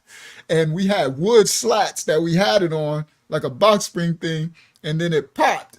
And when it popped, we were sleeping on the wood, the air mattress, that vinyl thing, that the air mattress, and then the wood under it, and it was have nails in it, and we would turn and the nail would jab you in your side like the staples. It would had staples and stuff, and it would like start like ow, you being sleepy like ah, you be bleeding like it was rough, God. y'all know that Robert YAHSHUAH should be called Rip You Off Center. Y'all know that ghetto life. Y'all know, you know, some of us been through some things, right? For those who ain't been through some things, for those who know, who've been through it, yeah, I've been through it, all right? I didn't like hustling all the time because it was genocide, okay? All right, so I'd say that all the way through. I did not like it, but sometimes it just got so bad, and that's all I had, right? I didn't have nobody to help me. I didn't know no better, all right? All right, so it was rough out there, right? So we was living, it was bad, right? And we was, you know, we lived like that for a long time. And Lil Rashawn be in his crib throwing a bottle. He the only one that had a mattress. Me, Star, and Pam, we sleeping in this floor on this vinyl thing over this wood slat thing that's stabbing us. And then it got so bad, guys, I was like, you know, enough is enough. So I'm like, I got to go back to what I know. And I went back to the streets. I went back to Parkside. And I started over. All right, so let me fast forward. So I'm gonna fast forward. I'm back. I'm doing my thing. This is about probably like 91, 92. It's probably like 92. I'm doing my thing. Right? I'm back. Right? That's when I had my block. Right? When I told the stories. Me, Sconey, Pooch, Mike, Bosconi, Box. I had my crazy Michelle. This is a story where they, you know, cops tried to kill me in the backyard, all that. The stories at the beginning when I was going crazy, shooting my gun. That was my crazy phase. I was going crazy. It was stick up kids coming, trying to kill us every night. I was shooting like I did my time for all the crime I was committed. So now I'm doing my thing, and we stable. We got furniture, right? We actually bought furniture because now I'm hustling again. So now we got money, right? We coming up a little. So now I hadn't seen my grandmother in been like a year or something since they turned her against me and she put me out. You know what I mean? So I haven't seen her. She's still in this old folks home. So now what my dad now listen to this nasty stuff. My dad and his new wife, they turned her against me, right? Took her to the old folks' home, put me out, made me homeless, and then they moved. Look, listen what I'm telling y'all. Then they packed up their family and moved to Maryland. If I'm lying, I'm flying. They destroyed my whole childhood life, made me lose my childhood apartment, all my pictures, my trophies, my whole life, made me lose my grandma, turned my grandma against me, put her in an old folks' home, and then packed up and moved to Maryland. You gotta be kidding me. So now my grandmother is in an old folks' home by herself. But now I'm doing my thing. So this is me. This is me. I still got this car, and I'm doing my thing. Hold on. Cause these times, yes, I still got this car and I'm doing my thing. So let me stop share. I got some stop sharing. Okay. Present, share screen, window. This is me. So that's me. Look at my neck. See the size of that chain? That's that Figueroa. See that big Benz sign? That's a Mercedes, black onyx gold Mercedes. And I had the big Benz outside.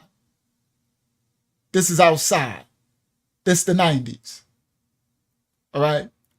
So that's a unique house. I'm actually in Daddy U's in the by the bathroom. He had a mirror, and I took a picture. I had somebody take a picture of me in the mirror. So I'm looking in the mirror.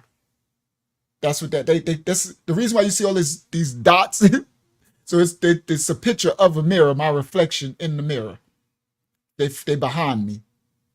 So that's me. All right. Different chains when I show y'all. Always heavy. So now I'm back doing my thing.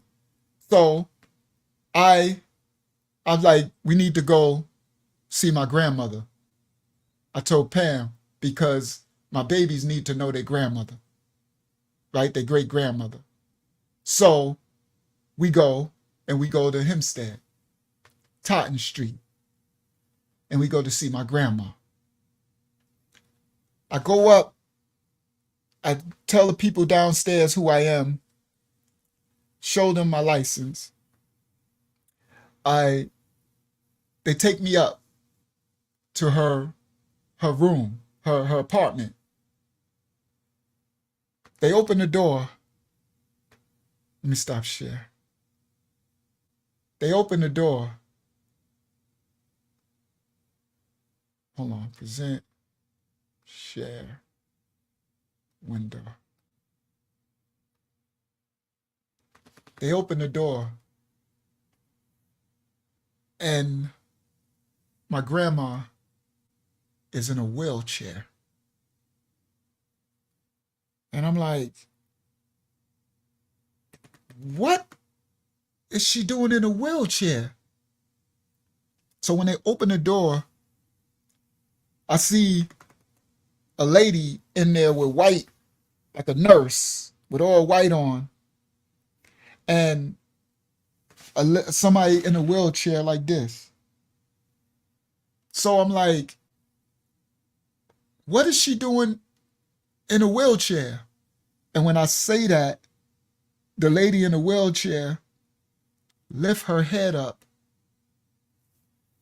and her eyes are blood red and swollen and bruises on her cheeks, and one eye is swollen shut. And I'm like, and she looked and she says, "Is that you?" And I'm like, "Grandma, what happened to you? And the lady says from the building, oh, she falls, she fell, and she hurts herself. And so the lady, the nurse says, and the nurse is Jamaican, from Jamaica, with the accent, and she says, "Oh yeah, she fall all the time. This one here, what she say? This one here, she's like rambunctious, like she's always doing something. She's, and I'm like, what happened to her, to you?" And she's sitting there in this wheelchair, and now my grandmother was strong and proud. She was tough lady. She's short. She's only like 5'3" or something like that. And tough. Like, that's all she knows. She's a firecracker, right? Her name Dot, right? Everybody know she don't play no games, right? She a firecracker, tough lady. She never got food stamps, which I didn't like that, because, the people with food stamps, they had a lot of food, but my grandmother was too proud. She like, She worked as that maid for them rich white people, and she like, whatever food we get, I'll buy my food. She never took any handouts. Yeah, I see Kevin too, and Tawana and her too. In the other pictures, she always said that when she seen our brother Kevin, Tawana.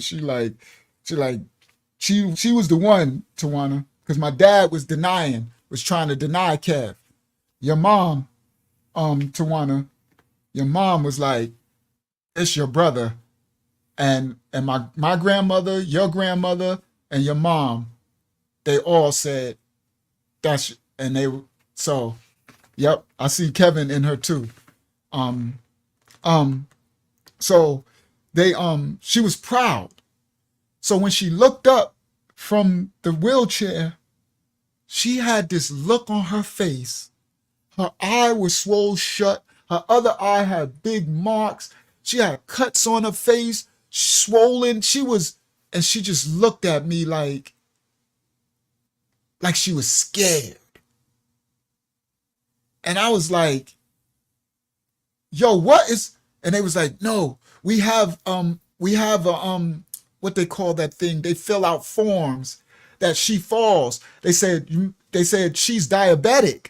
So she goes into diabetic strokes, right? Because she's always been diabetic. So my grandmother would go into diabetic shocks where and she will fall, and you have to give her insulin or sugar, right? And that stuff is spooky. It's scary. So me and my sister, we grew up in the projects, and when my grandmother they used to call it sugar back in the days. Yeah, incident report. Thank you, Abiyah.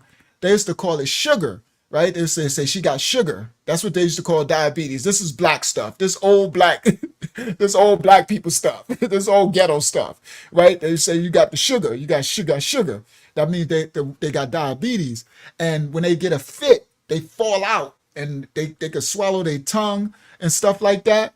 So yeah, she do look like Kevin's oldest daughter. You totally correct. Tawana. So you have to give them sugar and stuff to make them come out of this shock. Like they start freaking out. Like it's crazy. It's some crazy stuff, guys. It's like when they go into a sugar diabetes shock thing, something spirit takes over them, and they like talk like, I hate you. Like it's like a devil takes over them. It used to scare the mess out of me.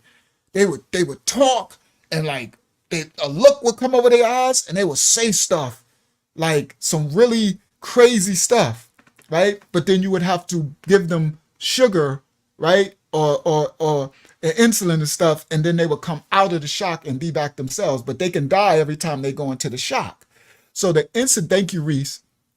The incident report, they was using that and I know that she did have sugar attacks, right? The diabetes attacks. So they was writing on an incident report that when the nurse was gone, that they would, she would have the attacks and fall, and then they would find her. They would find her the next day when the nurse would come on the ground in one of the attacks. And that's how she got in the wheelchair. She got kind of paralyzed because she was in one of the attacks. Now, I want y'all to understand, my dad and his new wife, when I was in the projects with my grandma, she always have to have somebody there in case she go into one of the attacks, so we could bring her out of the attack. So they took her, made her put me out, and then put her in an old folks home by herself, and then moved away. So she was in an old folks home by herself. This is what the people who run the thing said on their incident report, how this first happened, how she got the nurse, that she was in an old folks home doing her thing, regular dot farmer. They have little games they play, and they got a community room, all the old people and stuff, right? And they got, do stuff. They got little events and stuff, and she was doing good. But then one day they said she had a diabetic attack and nobody was there, and she couldn't pull the cord. She couldn't reach the cord because somebody needs to be with her at all times. How dare my dad and his wife destroy my life? So when, guys, this thumbnail, they killed my grandma, guess who I'm talking about? And I'm not dishonoring my dad. Honor means I would never disrespect him and call him out his name or nothing, but I do not honor the sin people are in. I call truth to power. When I said they killed my grandma, I'm talking about him and his new wife. You know why? Because if they would have left her alone, where we was in the projects doing our thing, while they over living their little rich life over there, and they could have moved to Maryland with their people and living their nice life, and my grandmother would have been okay with me in the projects. And I would have took care, and I was going to get older if they would have gave me enough time and become an adult, and she would have lived with me. Not telling she could still be alive, I don't know, but she would have lived a nice, a beautiful rest of her life. But instead, they put me out and put her in this place, and she had this shock. And by the time they found her the next day, she was paralyzed.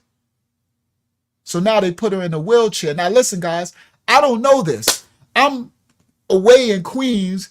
I don't even know what's going on. I'm away trying to get my life together as a child, trying to get myself established. Yeah, they abandoned her. So now the housing people gotta issue her a nurse. So now she got a nurse, this Jamaican lady. So I'm in there and I'm like, okay, so this is how she got in the wheelchair. But what's with this black eye? This black eye look fresh. This thing looks like it just happened. And so then the nurse said, oh yeah, she fall all the time. This one got a mouth. This one rambunctious. And I'm like, so then I look at my grandma and she look at me and she put her head down. And I'm like, something ain't right.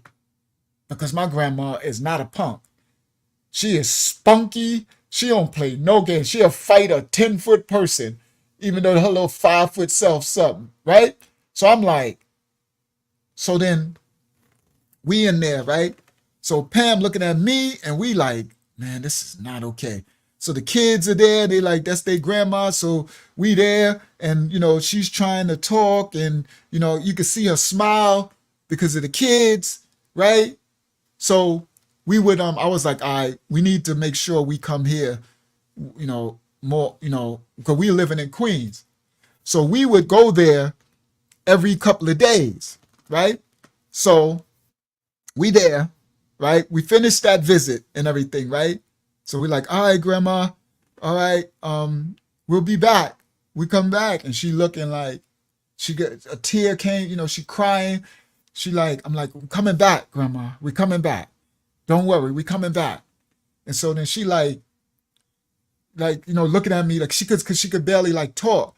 She like, I'm like, yeah, we coming back.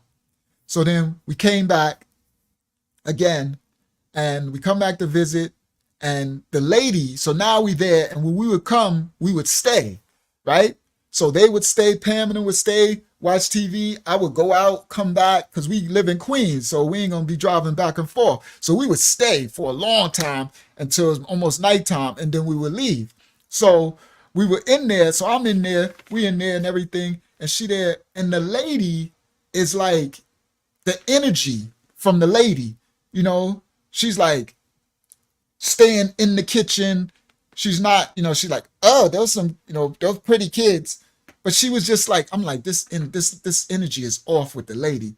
And so then my grandmother, whenever she would want something, she was like, and then she like, so I'm watching, me, I'm from the street, so I'm looking for signs. So I'm watching, and I'm like, what's going on? So then I was like, excuse me, man, she wants your attention. I think she wants something. So then she would come out the kitchen, and I saw. So you see, I'm from the streets, right? So I peep and see everything.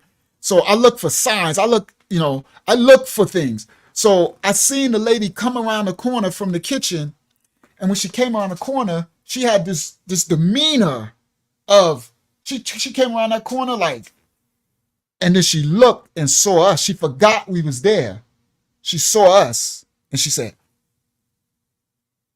and then her face changed. And she said, excuse me, what do you want? What would you like? You want the cookies that you like? And I was like, I saw that. She came around that corner. She was like a devil. But she forgot we was there. And when she saw me, she stopped herself. So, yes, Wyatt, that's what I said. She was seeing the kid. They were there. She was playing with them when she was in a wheelchair. Yeah, they was there. We was there. We was going there for all the time, at least 2, 3, 4 times a week for weeks. And so then I saw that. So then the lady, one time I said, come here. So I pulled her. So I sat with her. So I was like, Grandma Dot, is she messing with you? And then I said, is this lady hurting you? And then she go. And I could see her scared, fear. I said, tell me. And I said, Grandma, you know you ain't scared, and tell me, is this lady hurting you? And so I'm like, man. I'm like, yo, bro, something's going on. So then we there, and I'm like, so another time I'm there, and Pam is like, that lady is doing something to your grandmother, because it's like her energy and the way she wants to, it's like she's not, you could tell she wants to be mean, but she keep realizing that we are there, and then the kids is there. So, but it's fake. So then, we've been going there for months, right? So my grandmother, her things are starting to heal a little bit, right? Her eyes is, so then she's starting to be able to speak more. So I come over, so I'm like, Grandma, how are you? She's like, hi. She loving the kids. The kids come in, so she's talking. So I'm like, you all right? She said, yeah. She said, I don't like her. I said, yeah, I know you don't. I said, have you talked to her? She said, I'm going to tell her how I feel. And I'm like, yeah, Grandma, but you can't make people not like you. She said she didn't like me when she came in here. I'm like, so is she messing with you? And she was like, yeah, no falls since my visits. And she was like, she got quiet. I said, is she hurting you? I said, you gotta tell me, because if I'm gonna, so I was like, if I gotta, if I can get you a new nurse, you gotta let me know so I could tell the manager of the place. And she was just quiet. So then I'm like, all right. So she was like, she gave me this photo album, and she was like, here, I got something for you. And she told me to go in the closet and everything. And I went in the closet, and because she knew I had nothing from my childhood. And she said, here. And she gave me this photo album. It's over there. And it was hers. And it had pictures of my childhood. Pictures. And I'm like, oh. And she said, take this.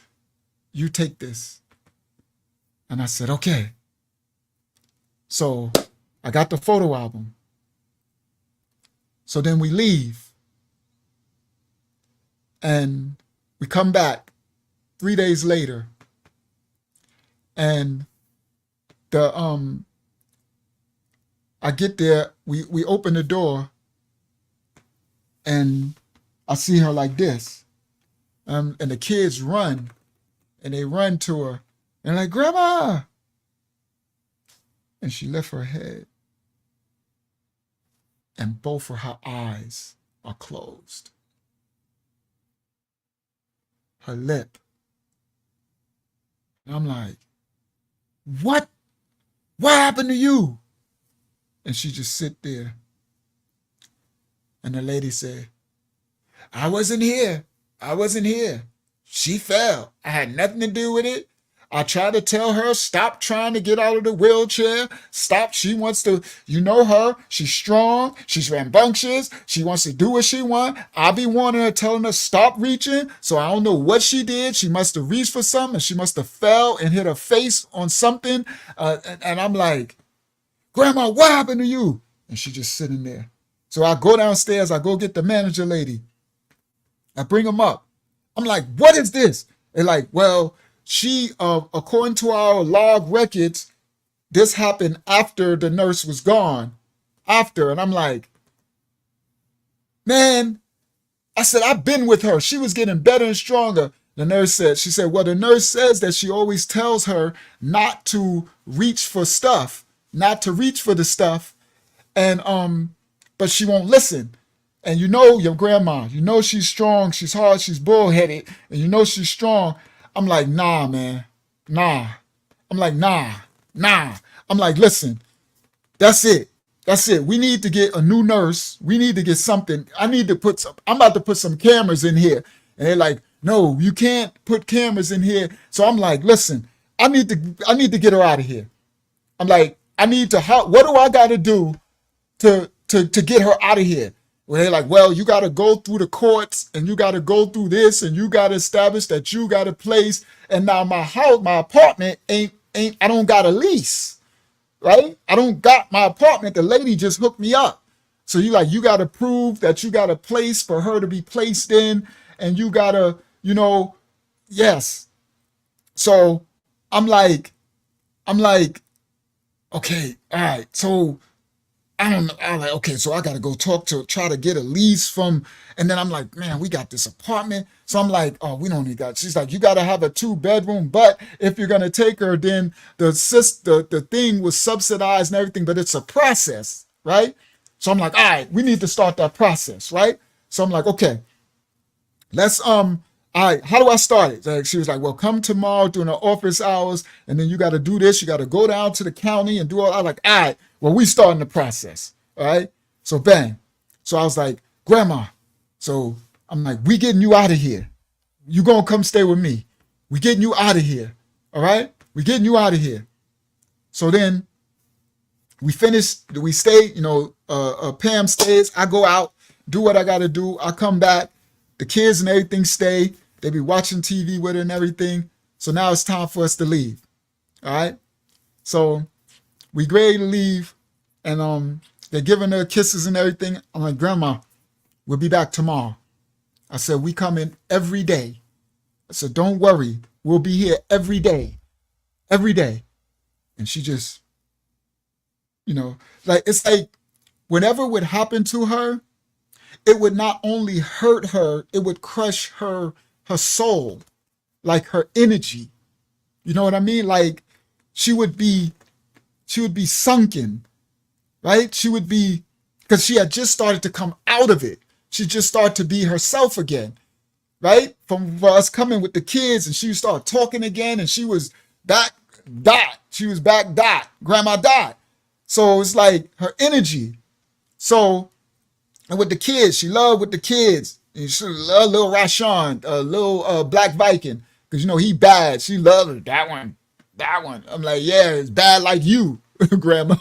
You know what I mean? Like, so, and Star was just loving. You know what I mean? So she was back, but now she was back like this, like, and she would look up and it'd be scared to even look at you, like, and so I was like, we getting you out of here.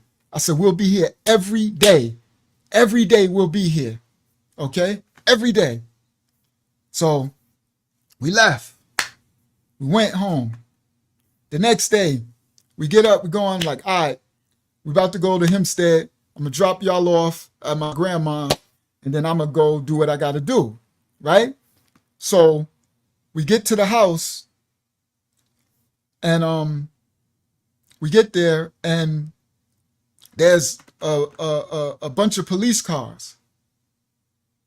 So we walk in, you get to the front because you got to buzz the thing, and they open it, and the manager ladies and stuff say like, I'm so sorry.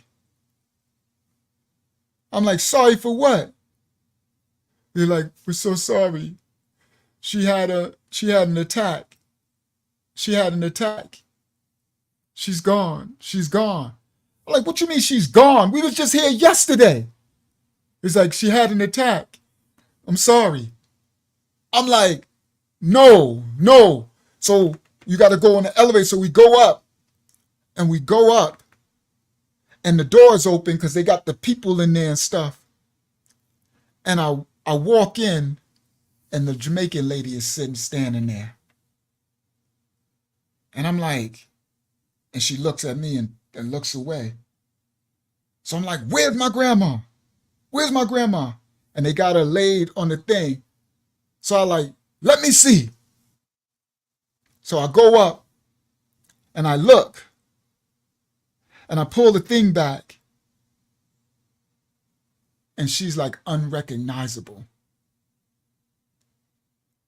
I pull the thing back, and yesterday, her eyes were swollen shut. When I pull that thing back, her whole face was disfigured. Her whole face was disfigured. And I lost it. And I said, mother. And I turned around and I went to charge the lady. And she ran back, and then the police ran and they grabbed me. I'm like, bitch, you did this to my grandmother. She did this. She did. She like, me no do nothing. Me no move. She failed. The woman falls. Me no fall. Me have a report. I'm like, you did this to my grandmother. I'll kill you. You like, and I'm like, this woman beat my grandmother. Beat her till she was unrecognizable. Till she was unrecognizable.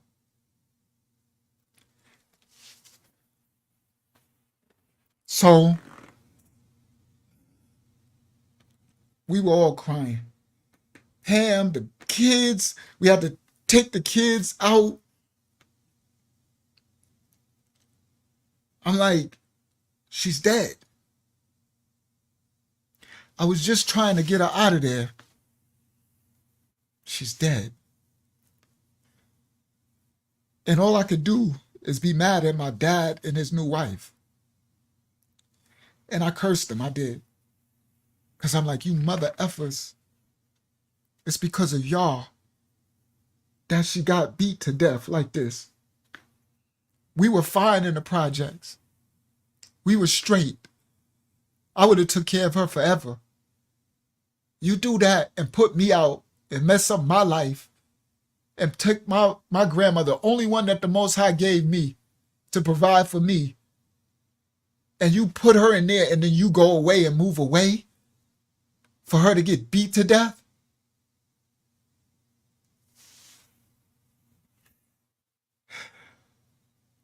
So I kept trying to attack the lady. And so they took me out. And they wouldn't allow me to come back in. And so, you know, the cops understood, but they were like, we're going to have to lock you up if you keep trying to attack this lady. So I couldn't, there was too much for me. So Pam was trying to handle what was going on in there, but they wouldn't allow me upstairs. So Pam came down and she was like, this ain't right, Ra. This ain't right. So I'm like, what? What? She's like, Ra, that woman took all your grandmother's stuff. I said, what you talking about? She said, I went and I told the lady, right? I'm like, you know, we got to gather all your grandmother belongings. And the lady says, okay, go, you know, and everything is already empty, Ra. I'm like, what are you talking about? She said, everything is gone. Her silverware, her dishes, her clothing, everything is gone. So I said, who took it? She said, the lady, the aide. She said the aide told with the police and the police and the lady, the manager from the building. She said that the aide said, she gave me all the possession. She tell me that, oh, everything, she allowed me to take anything I want. So I take everything I want. It's already gone. It's already at her house. She had already cleaned out the everything. If my grandmother didn't give me that photo album, that's the only thing I got from her life. And this picture was in the photo album. That's the only reason why I got this picture. And my stuff that y'all gonna find out later, pictures from my childhood. And my grandmother gave me that right before, as if in the spirit she knew. And they wiped everything. They took everything. I got the photo album. She was gone. And the lady just went to another patient. Nothing ever done. No charges, no investigation.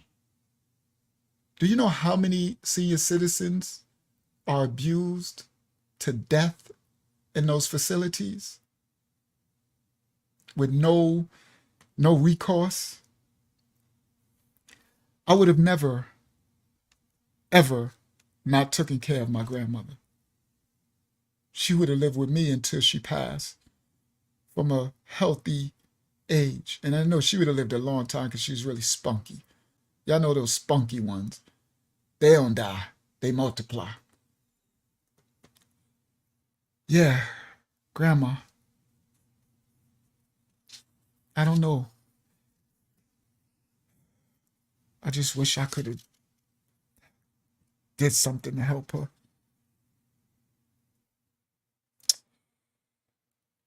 This took a whole different turn. Because I had a lot on this paper to talk about. But this took it's affected me emotionally that I didn't know it was going to do that. I'm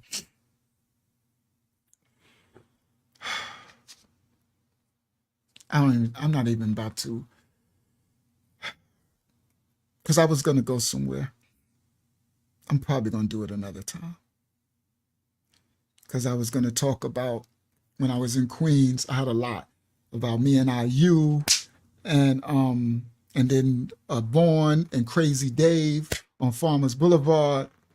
And then my burgundy Beamer that when I bought the Beamer, and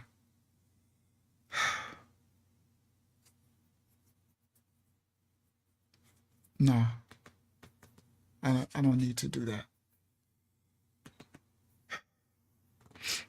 I need to keep it here. I see in spirit.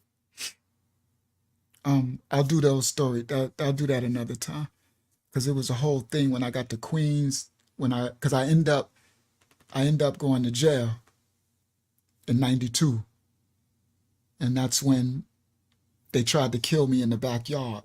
The police, when crackhead Michelle saved my life, and then they put me in a drug program in Queens called Daytop, outpatient, and I had the burgundy BMW that used to belong to Dow Mays, that chief. Shout out to Eureka and Dow Mays. But I'll share that. I'll tell that next week. Crazy story. This involved Granddaddy AIU. Well, I'm going to do Kenneth. I'm going to probably do Kenneth Hill's story next week. If not, I'll do this one. And I was going to do it tonight, but I don't feel the spirit to go into some story. Sorry guys. Yeah, my grandmother. R.I.P. to my grandmother Dot. And thank you, Yah, Father, the Most High. Sorry, God. Thank you to the Most High for sending her to me to allow me to have someone to provide for me. Because without it, I would have been in the foster care system. She stepped up when I really needed someone. Abba Yah said, I worked in a retirement facility and I've seen fear on the residents' faces when other nurses came in. Yes, you can see it. Thank you, guys. Phyllis Richards said, your grandma knew her end was near. May God bless her. This story reminds me of my grandma. She lived to be 94 years old. All right. Tawana said that lady has or will pay. Yes, everyone will pay at the judgment for what you've done. Abiyah said, wow, so she beat her to the end of her life and then took all of her possessions. Judgment will not be happy for her unless she repents. I know. And then took all of her possessions. That part, man, everything too. Give me a second, guys. Let me blow my nose really.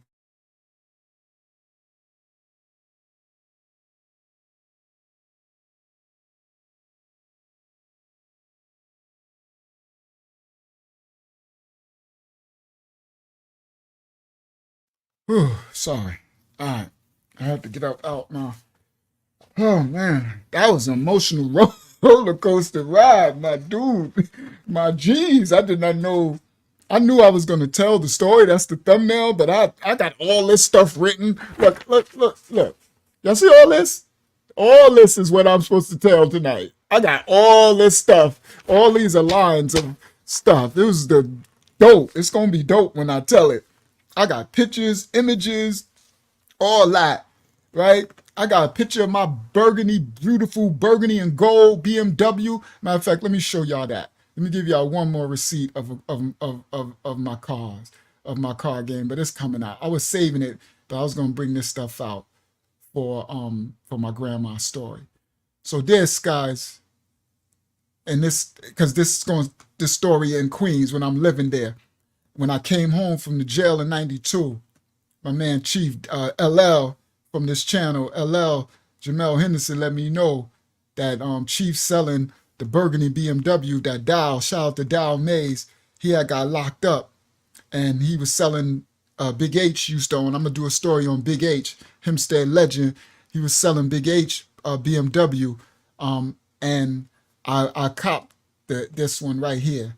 So let me, and then I'll find a good closeout space. Here, receipt. Stop sharing. Present. Share screen. Window. This is my burgundy Beamer.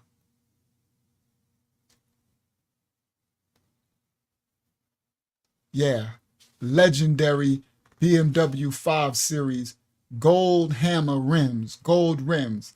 In my Benz with the deep dish hammer rims. What's my other one? Gold hammers, dishes about 6. That's it. Gold hammers, dishes about 6 inches deep. Everything's paid in full, ain't jackets about it cheap. Strong Island, streets of New York every day. This was the life I was living back then during those times. Wearing all that, the ice and stuff. Y'all see?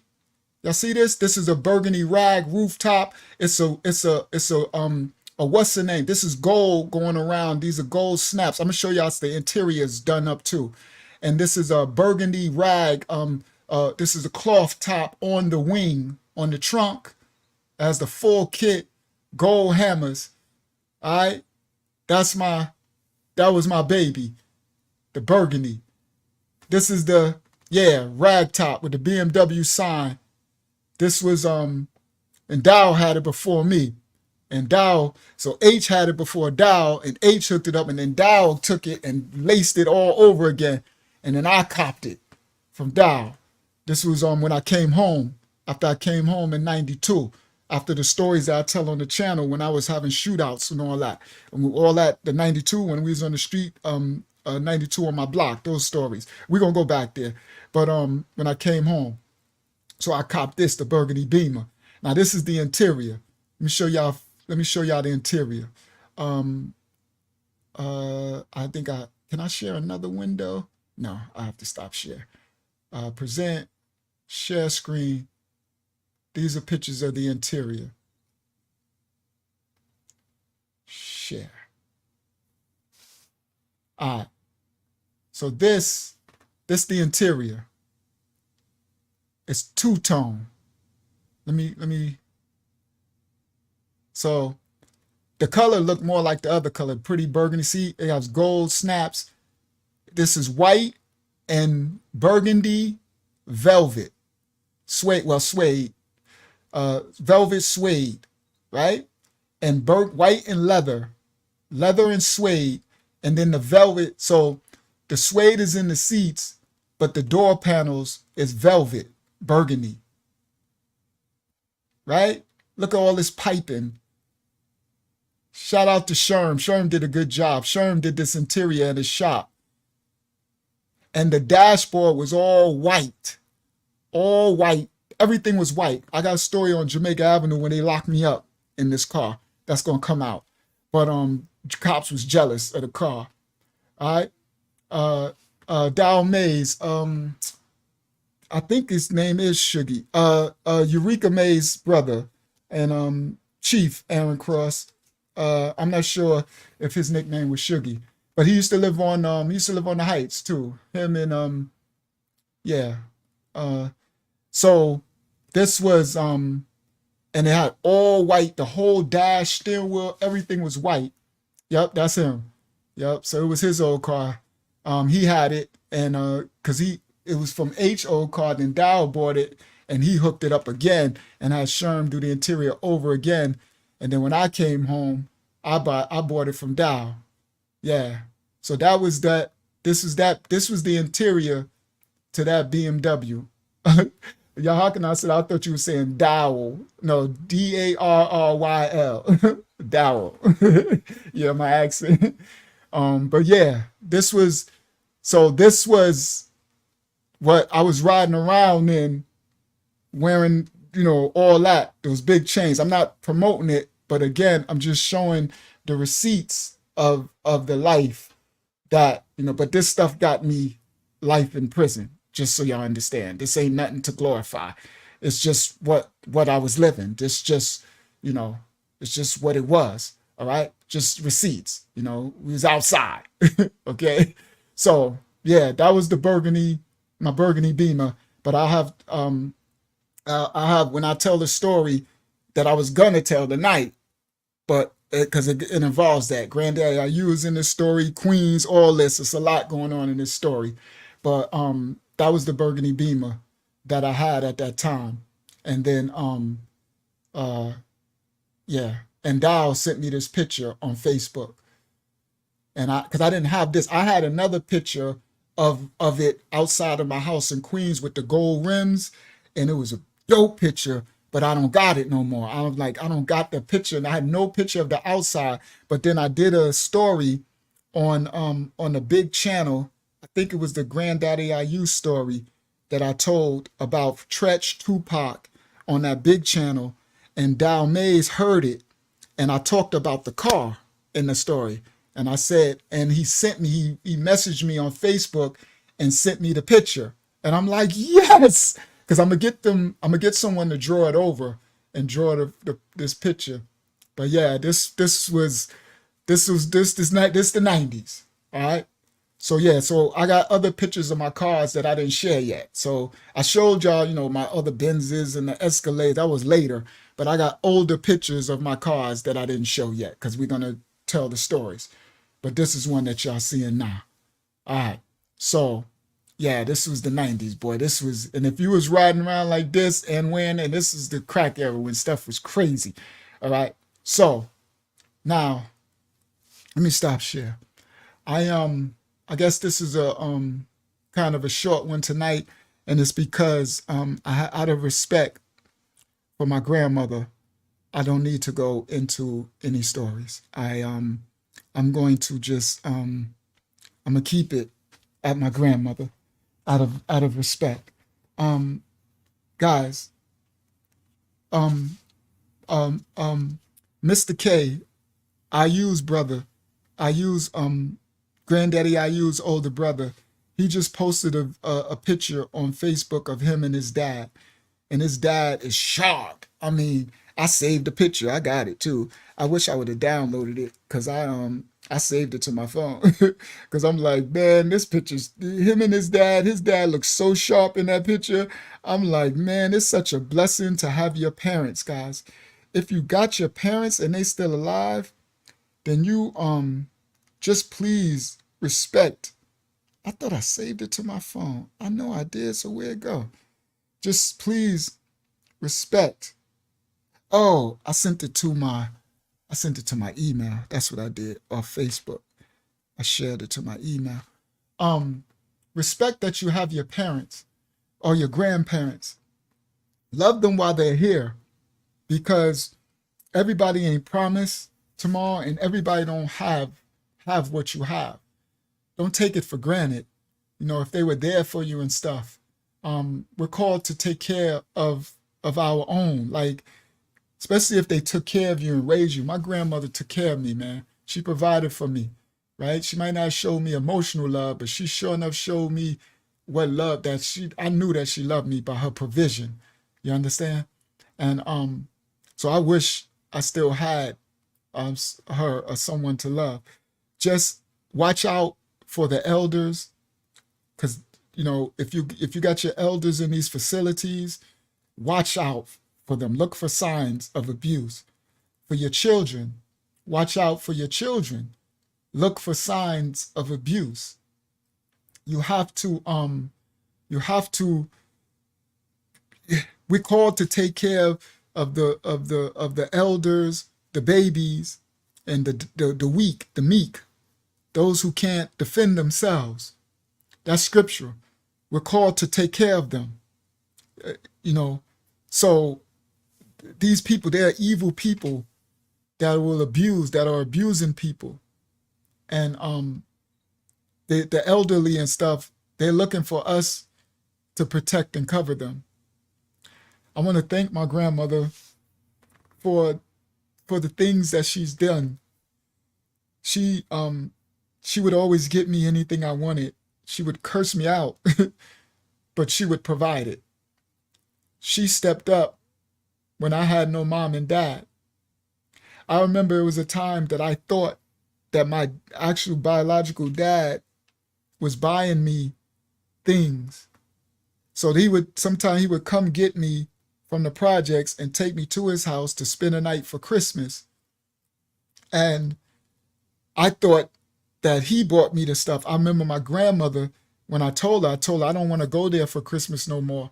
And she's like, why? I'm like, because like they have all this stuff for my brother and sister, and I got 2 or 3 things. Like, I open my, we run to the Christmas tree, and they got, because my father lived a rich life, they got piles of Christmas gifts off the floor, like 50, 70 big boxes, bicycles and stuff. And I go there. I remember this one in particular, one where I said, I don't want to go no more. I had a bicycle. I wanted this bicycle. They had made bicycles and they put like a body kit on it where it looked like a motorcycle. And I begged for it. And I got it. So when we ran out to go to the Christmas tree, first thing you see is the bikes. It's two of them. I guess one for me and one for my little brother. And I'm like, yes, run to the bike. And I'm so happy. Thank you, thank you, thank you. And then, so I'm all on the bike. So we take care of the bike. Then they go to the presents. So they sitting there and they filming because they always had a camera. Remember I told you, he had a movie projector, movie screen. My dad lived a rich life.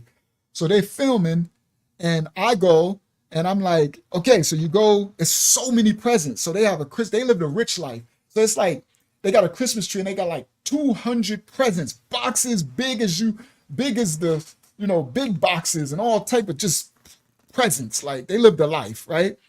So it's like a treasure hunt. So you run to the tree and you look for what has your name written on the package, on the gift, right? Your name. So the thing, you run and you're looking for your name, right? So we see the bikes. Me and my brother, we doing the bikes. So my sister's at the thing, my little sister, she's at the thing. She's looking through, she finding, ooh, I got this, ooh, this come alive baby, ooh, baby alive, ooh, this, ooh. So she opening and ripping open packages. So now me and my brother, we run to the tree and we looking for our name. And he like, ooh, he opening it. And he like, ooh, he opening it. And I'm just, I'm looking through, I'm looking for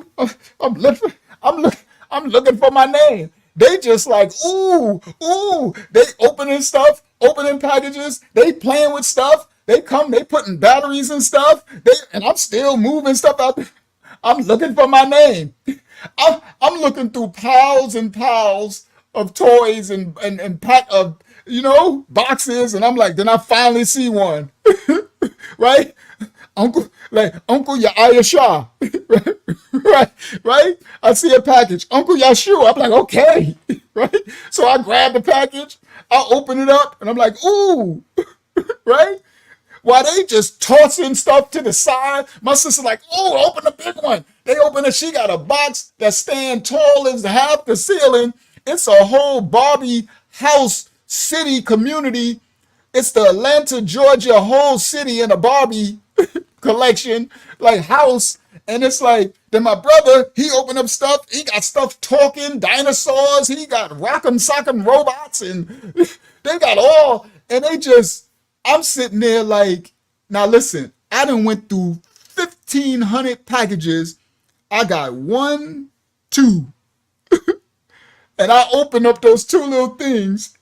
And I'm just sitting there, and the rest of the time, I'm just watching them open up gifts and put it to the side and put batteries in this and open it. They playing with stuff, and they still got 50 gifts, wrapping paper everywhere. And I'm sitting there with my two little things just watching them. Then I go over to my bike, and I'm like, I rub my bike, right? Sit on the bike, and I'm just watching them. And they just got everything. And so those things, stuff like that hurts a kid. Yeah, racetracks. Oh, he got the racetrack open. They putting the tracks together. That's what I said. They got so many toys and stuff that they putting batteries and stuff and putting stuff together while they still got mad stuff unopened. And I'm just sitting there. And then, little kids are mean. So I go there and try to play. My little brother, don't touch my racetrack. It's my racetrack. And I'm like, I'll knock you. I like, boy, I'd knock your head off your shoulders. If boy, so kids, yeah, they got train sets, everything. And I'm sitting there and it's like I'm being harmed spiritually. Right? I'm like, it's hurting. It hurts. And I'm just sitting there for hours, dude. I mean, we there all day. Because you get up early, right? It's 1 in the afternoon. They still opening packages, playing with stuff. And I'm sitting there. I got like a vest, like a shirt.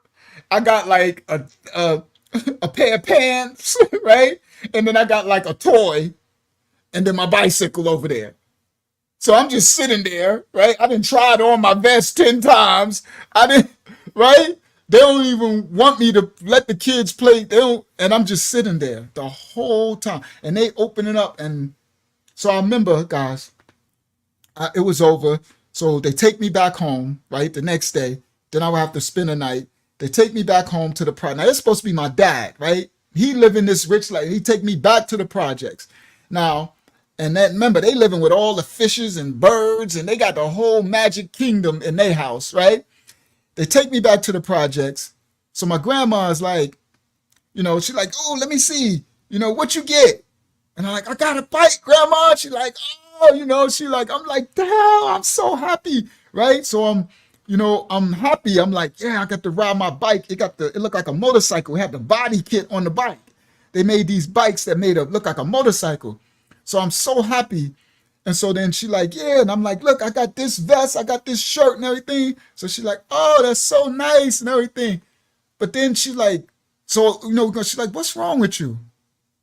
So I'm like, nothing. She's like, boy, what's wrong with you? I'm like, nothing, Grandma. She like, no. I'm like, Grandma, could you, I don't want to go over there for Christmas no more. And she's like, what? What happened? What? And I'm like, it's just, they got so much toys and I got nothing. I'm like, I'm happy for my bike, but they opening toys forever, all day. She's like, they didn't buy you nothing? I'm like, yeah, they bought me my bike and they bought me the shirt. And she said, no, they didn't. I bought you that. So I'm like, what? I'm like, no, you didn't. My dad, he bought the bike and the shirt. She said, no, I bought the bike and I bought the shirt because I knew you wanted the bike and I knew that they knew you wanted the bike and they was getting him the bike. So I bought you the bike because I didn't want you to not have the bike when he got the bike. And I couldn't afford to buy you no more. So she said, so the reason why you didn't have more toys in there because I don't make enough money. And I'm like, so he didn't buy me nothing? They bought all this stuff for them. And they bought me nothing. My grandmother bought me the bike and she bought me the vest and she bought me the pants. You know why? Because they was buying him clothes and me and my brother share the same birthday. Meaning our birthdays are 5 days apart. So when we have birthday parties, we have the same birthday party. So every time they would buy him, now she's telling me everything. Every time we would have birthday party when we have the same clothes, I'm thinking my dad and them is buying it. She says, I'm buying it because they're not going to buy you anything. So whenever they buy him, I buy you the same thing. And I'm not even her child.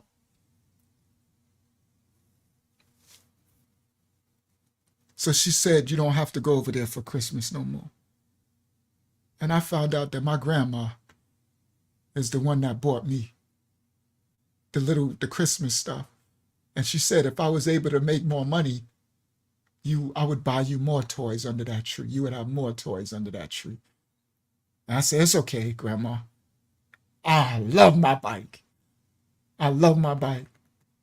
And I went outside, and what we would do, we would take some playing cards, right? A deck of cards, right? A deck of playing cards.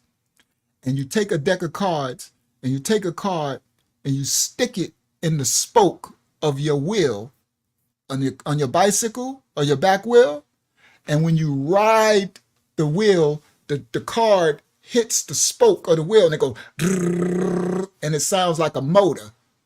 And it's like a motorcycle. So I got the bike and it has a full motorcycle body kit on it, and you stick a deck of cards in your spoke, and when you ride, the cards hit the spokes and go, and you ride like you got a motorcycle. I'm at the projects.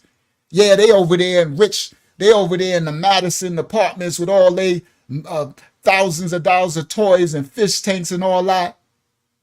Yeah, they got the love, they got their mom and their dad and all that. But I did have a grandma. She never said, I love you ever a day in my life.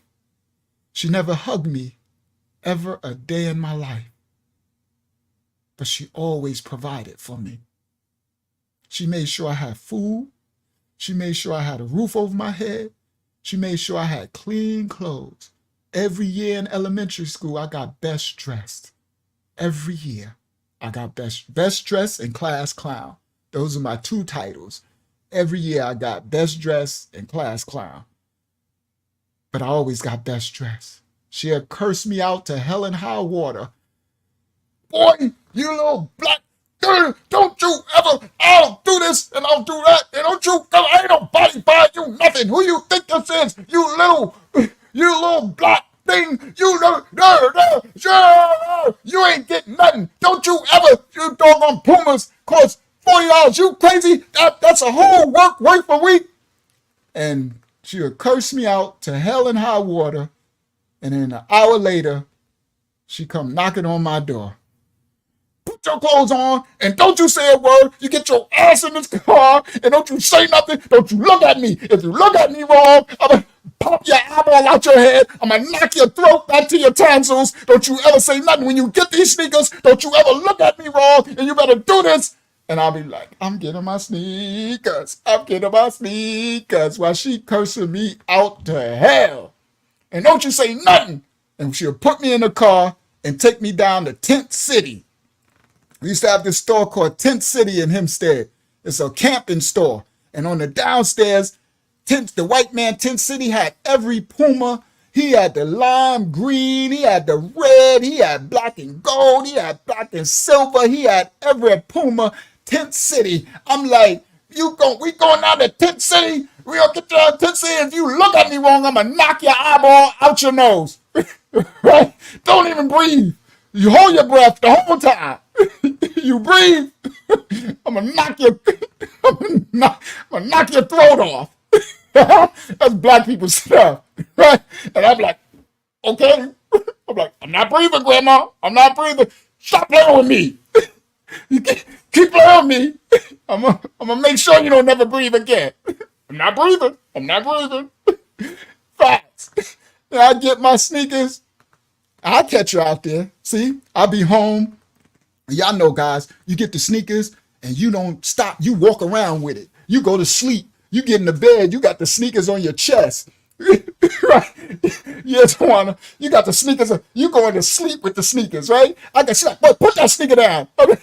I'm at the kitchen table. She's like, if you put the sneaker down. If you get some of this food on this sneaker, I swear to you, boy, I just paid $35 for this. I'm like, you don't want to put the sneaker away, right? You can't go to sleep because you know the next day you going to school. You got the black and gold Pumas. I'm talking about the specific story. I got the black and gold. They just came out. Black suede with the gold suede striped Pumas. Ooh wee. Who me? I'm going to school with the ooh wees on. So I can't get this. How you catch her? This how you catch them out there. I'm over in the corner, right? You know, kids. We play with anything, right? So she doing whatever. I'm over there with the sneaker. I got the sneaker. The sneakers now is a train. I'm like, beep, beep, beep, beep, right? I'm playing with the sneaker. I'm doing stuff, right? All of a sudden, I look up and I catch her. I catch her at the corner of my. I catch her like this with a smile. And then I look and she goes, inside I'm like, I saw that. I catch her with a smile. But she never showed. I guess she must have had a rough life growing up, right? Because remember, she was born in 1919, okay? So that's the slavery. They just came out of slavery. That's That's not too far from 1856. You heard? So I'm like, so she came through the rough, and she from the South, from Tennessee, all right? So she must have been through some rough stuff, because she don't show no emotion, right? Her thing ain't to show no emotion. So I caught her out there, and she immediately put the screw face on, right? I'm like, I saw you, tough lady, right? Tough lady. But she loved hard. She never, she never said I love you. She never hugged me. She always provided. And that's, guys, what made me whole. Meaning, I don't know what I would be if the Most High didn't give me her to give me that, right? Because then I would probably be so cold. I wouldn't have the love and emotion to show to everyone. Like now, the Most High got me ministering to people all over the world, right? So, see, the Most High knows the beginning for the end. So that's what made me whole and able to love and have compassion and care, because he gave me someone that loved me, even though she didn't say it or show it, but she provided her provision. I knew she loved me. That's why it hurt me when they turned her against me. At the time when I was about to start taking care of her, they would have just left me alone. I would have got old enough to realize and just give her everything that she deserved. But instead, she got beat to death. She got beat to death. All right. Everyone, if you have grandmas or granddads, love on them. If you got a mom and dad who loved you and they still alive and took care of you, love on them. If you have foster aunties who stepped up, cousins, family friends, anyone who was there who did for you, love on them. Repay it. Repay it. Repay it. All praise to the Most High. Well, I guess this was my grandma episode. R.I.P. Grandma Dot. I love you, and the Most High willing, you're in Abraham's bosom, awaiting the judgment. I don't see why not, because I've really, I've heard. Of course, we all make mistakes, so I'm quite sure she did some bad stuff. But hopefully, you're in Abraham's bosom. Thank you for taking me and my sister in when we wasn't even your responsibility. I know you didn't do everything right by us or whatever, but thank you for stepping up, because we needed you. I really needed you. And I love you. All right, guys. I love y'all. May the Most High cover and bless all of y'all. We'll be back to a good street story next week. I'll probably do Kenneth's story next week. So on Facebook, I'm going to send out a thing on Facebook, and I'm going to ask everybody on Facebook, could you send me some pictures y'all got of Kenneth Hill? All right? Can do. Because I'm going to tell a dope story. Dope story, Kenneth Hill. Me and Kenneth Hill. So we'll be back to that next week. And then I'll continue. I'll tell this one, the rest of this, probably after that. Because this one got some dope story in it too. What happened when I got this apartment. So that story will be, I got my apartment in Queens and Farmers Boulevard. Granddaddy IU moved to Queens. And this is where there's some real stuff now. No doubt, Unique. Love you, Unique. And thank you for allowing me, giving me a place to stay, Daddy. Thank you for being my brother always. Always. Never not had my back. Thank you. Thank you, Unique. Because I really needed that place to stay. I needed it, Unique. I needed that place to stay more spiritually than I did physically. Because physically, the Most High had me in that Mercedes. Oh, Unique. That's next week. That Mercedes ended up I got locked up, and it stayed in the back of Unique house and they took it. They put tickets on it. That big 500 Mercedes. But that'll be when I tell that story. But thank you, Unique, because I needed that place to stay for my spirit more than my physical. Thank you. The Most High guys will always send us helpers. Just know you have to know and receive. And for those, you might be the help to someone else. That's why I try to help everybody I can. I try to serve everybody. I do the best I can because the Most High helped me. So go forth, guys. Thank you for joining me in this story tonight of my grandma. All right. I love you all. Go forth. Be the light in the darkness and show love to everyone. Thank you. I'll see y'all all next week. Uncle YAHSHUAH 25 Life Testimony TV. Another one down. Keep it functional. And y'all know the motto. Love the Most High. Y'all, I'm out. New York City, New York. Love you, Hempstead. Love you, Facebook. Love you, New York. Love you, Mashiach Assembly Ministries. And everybody else, love you, 25 Life Testimony TV family. We out.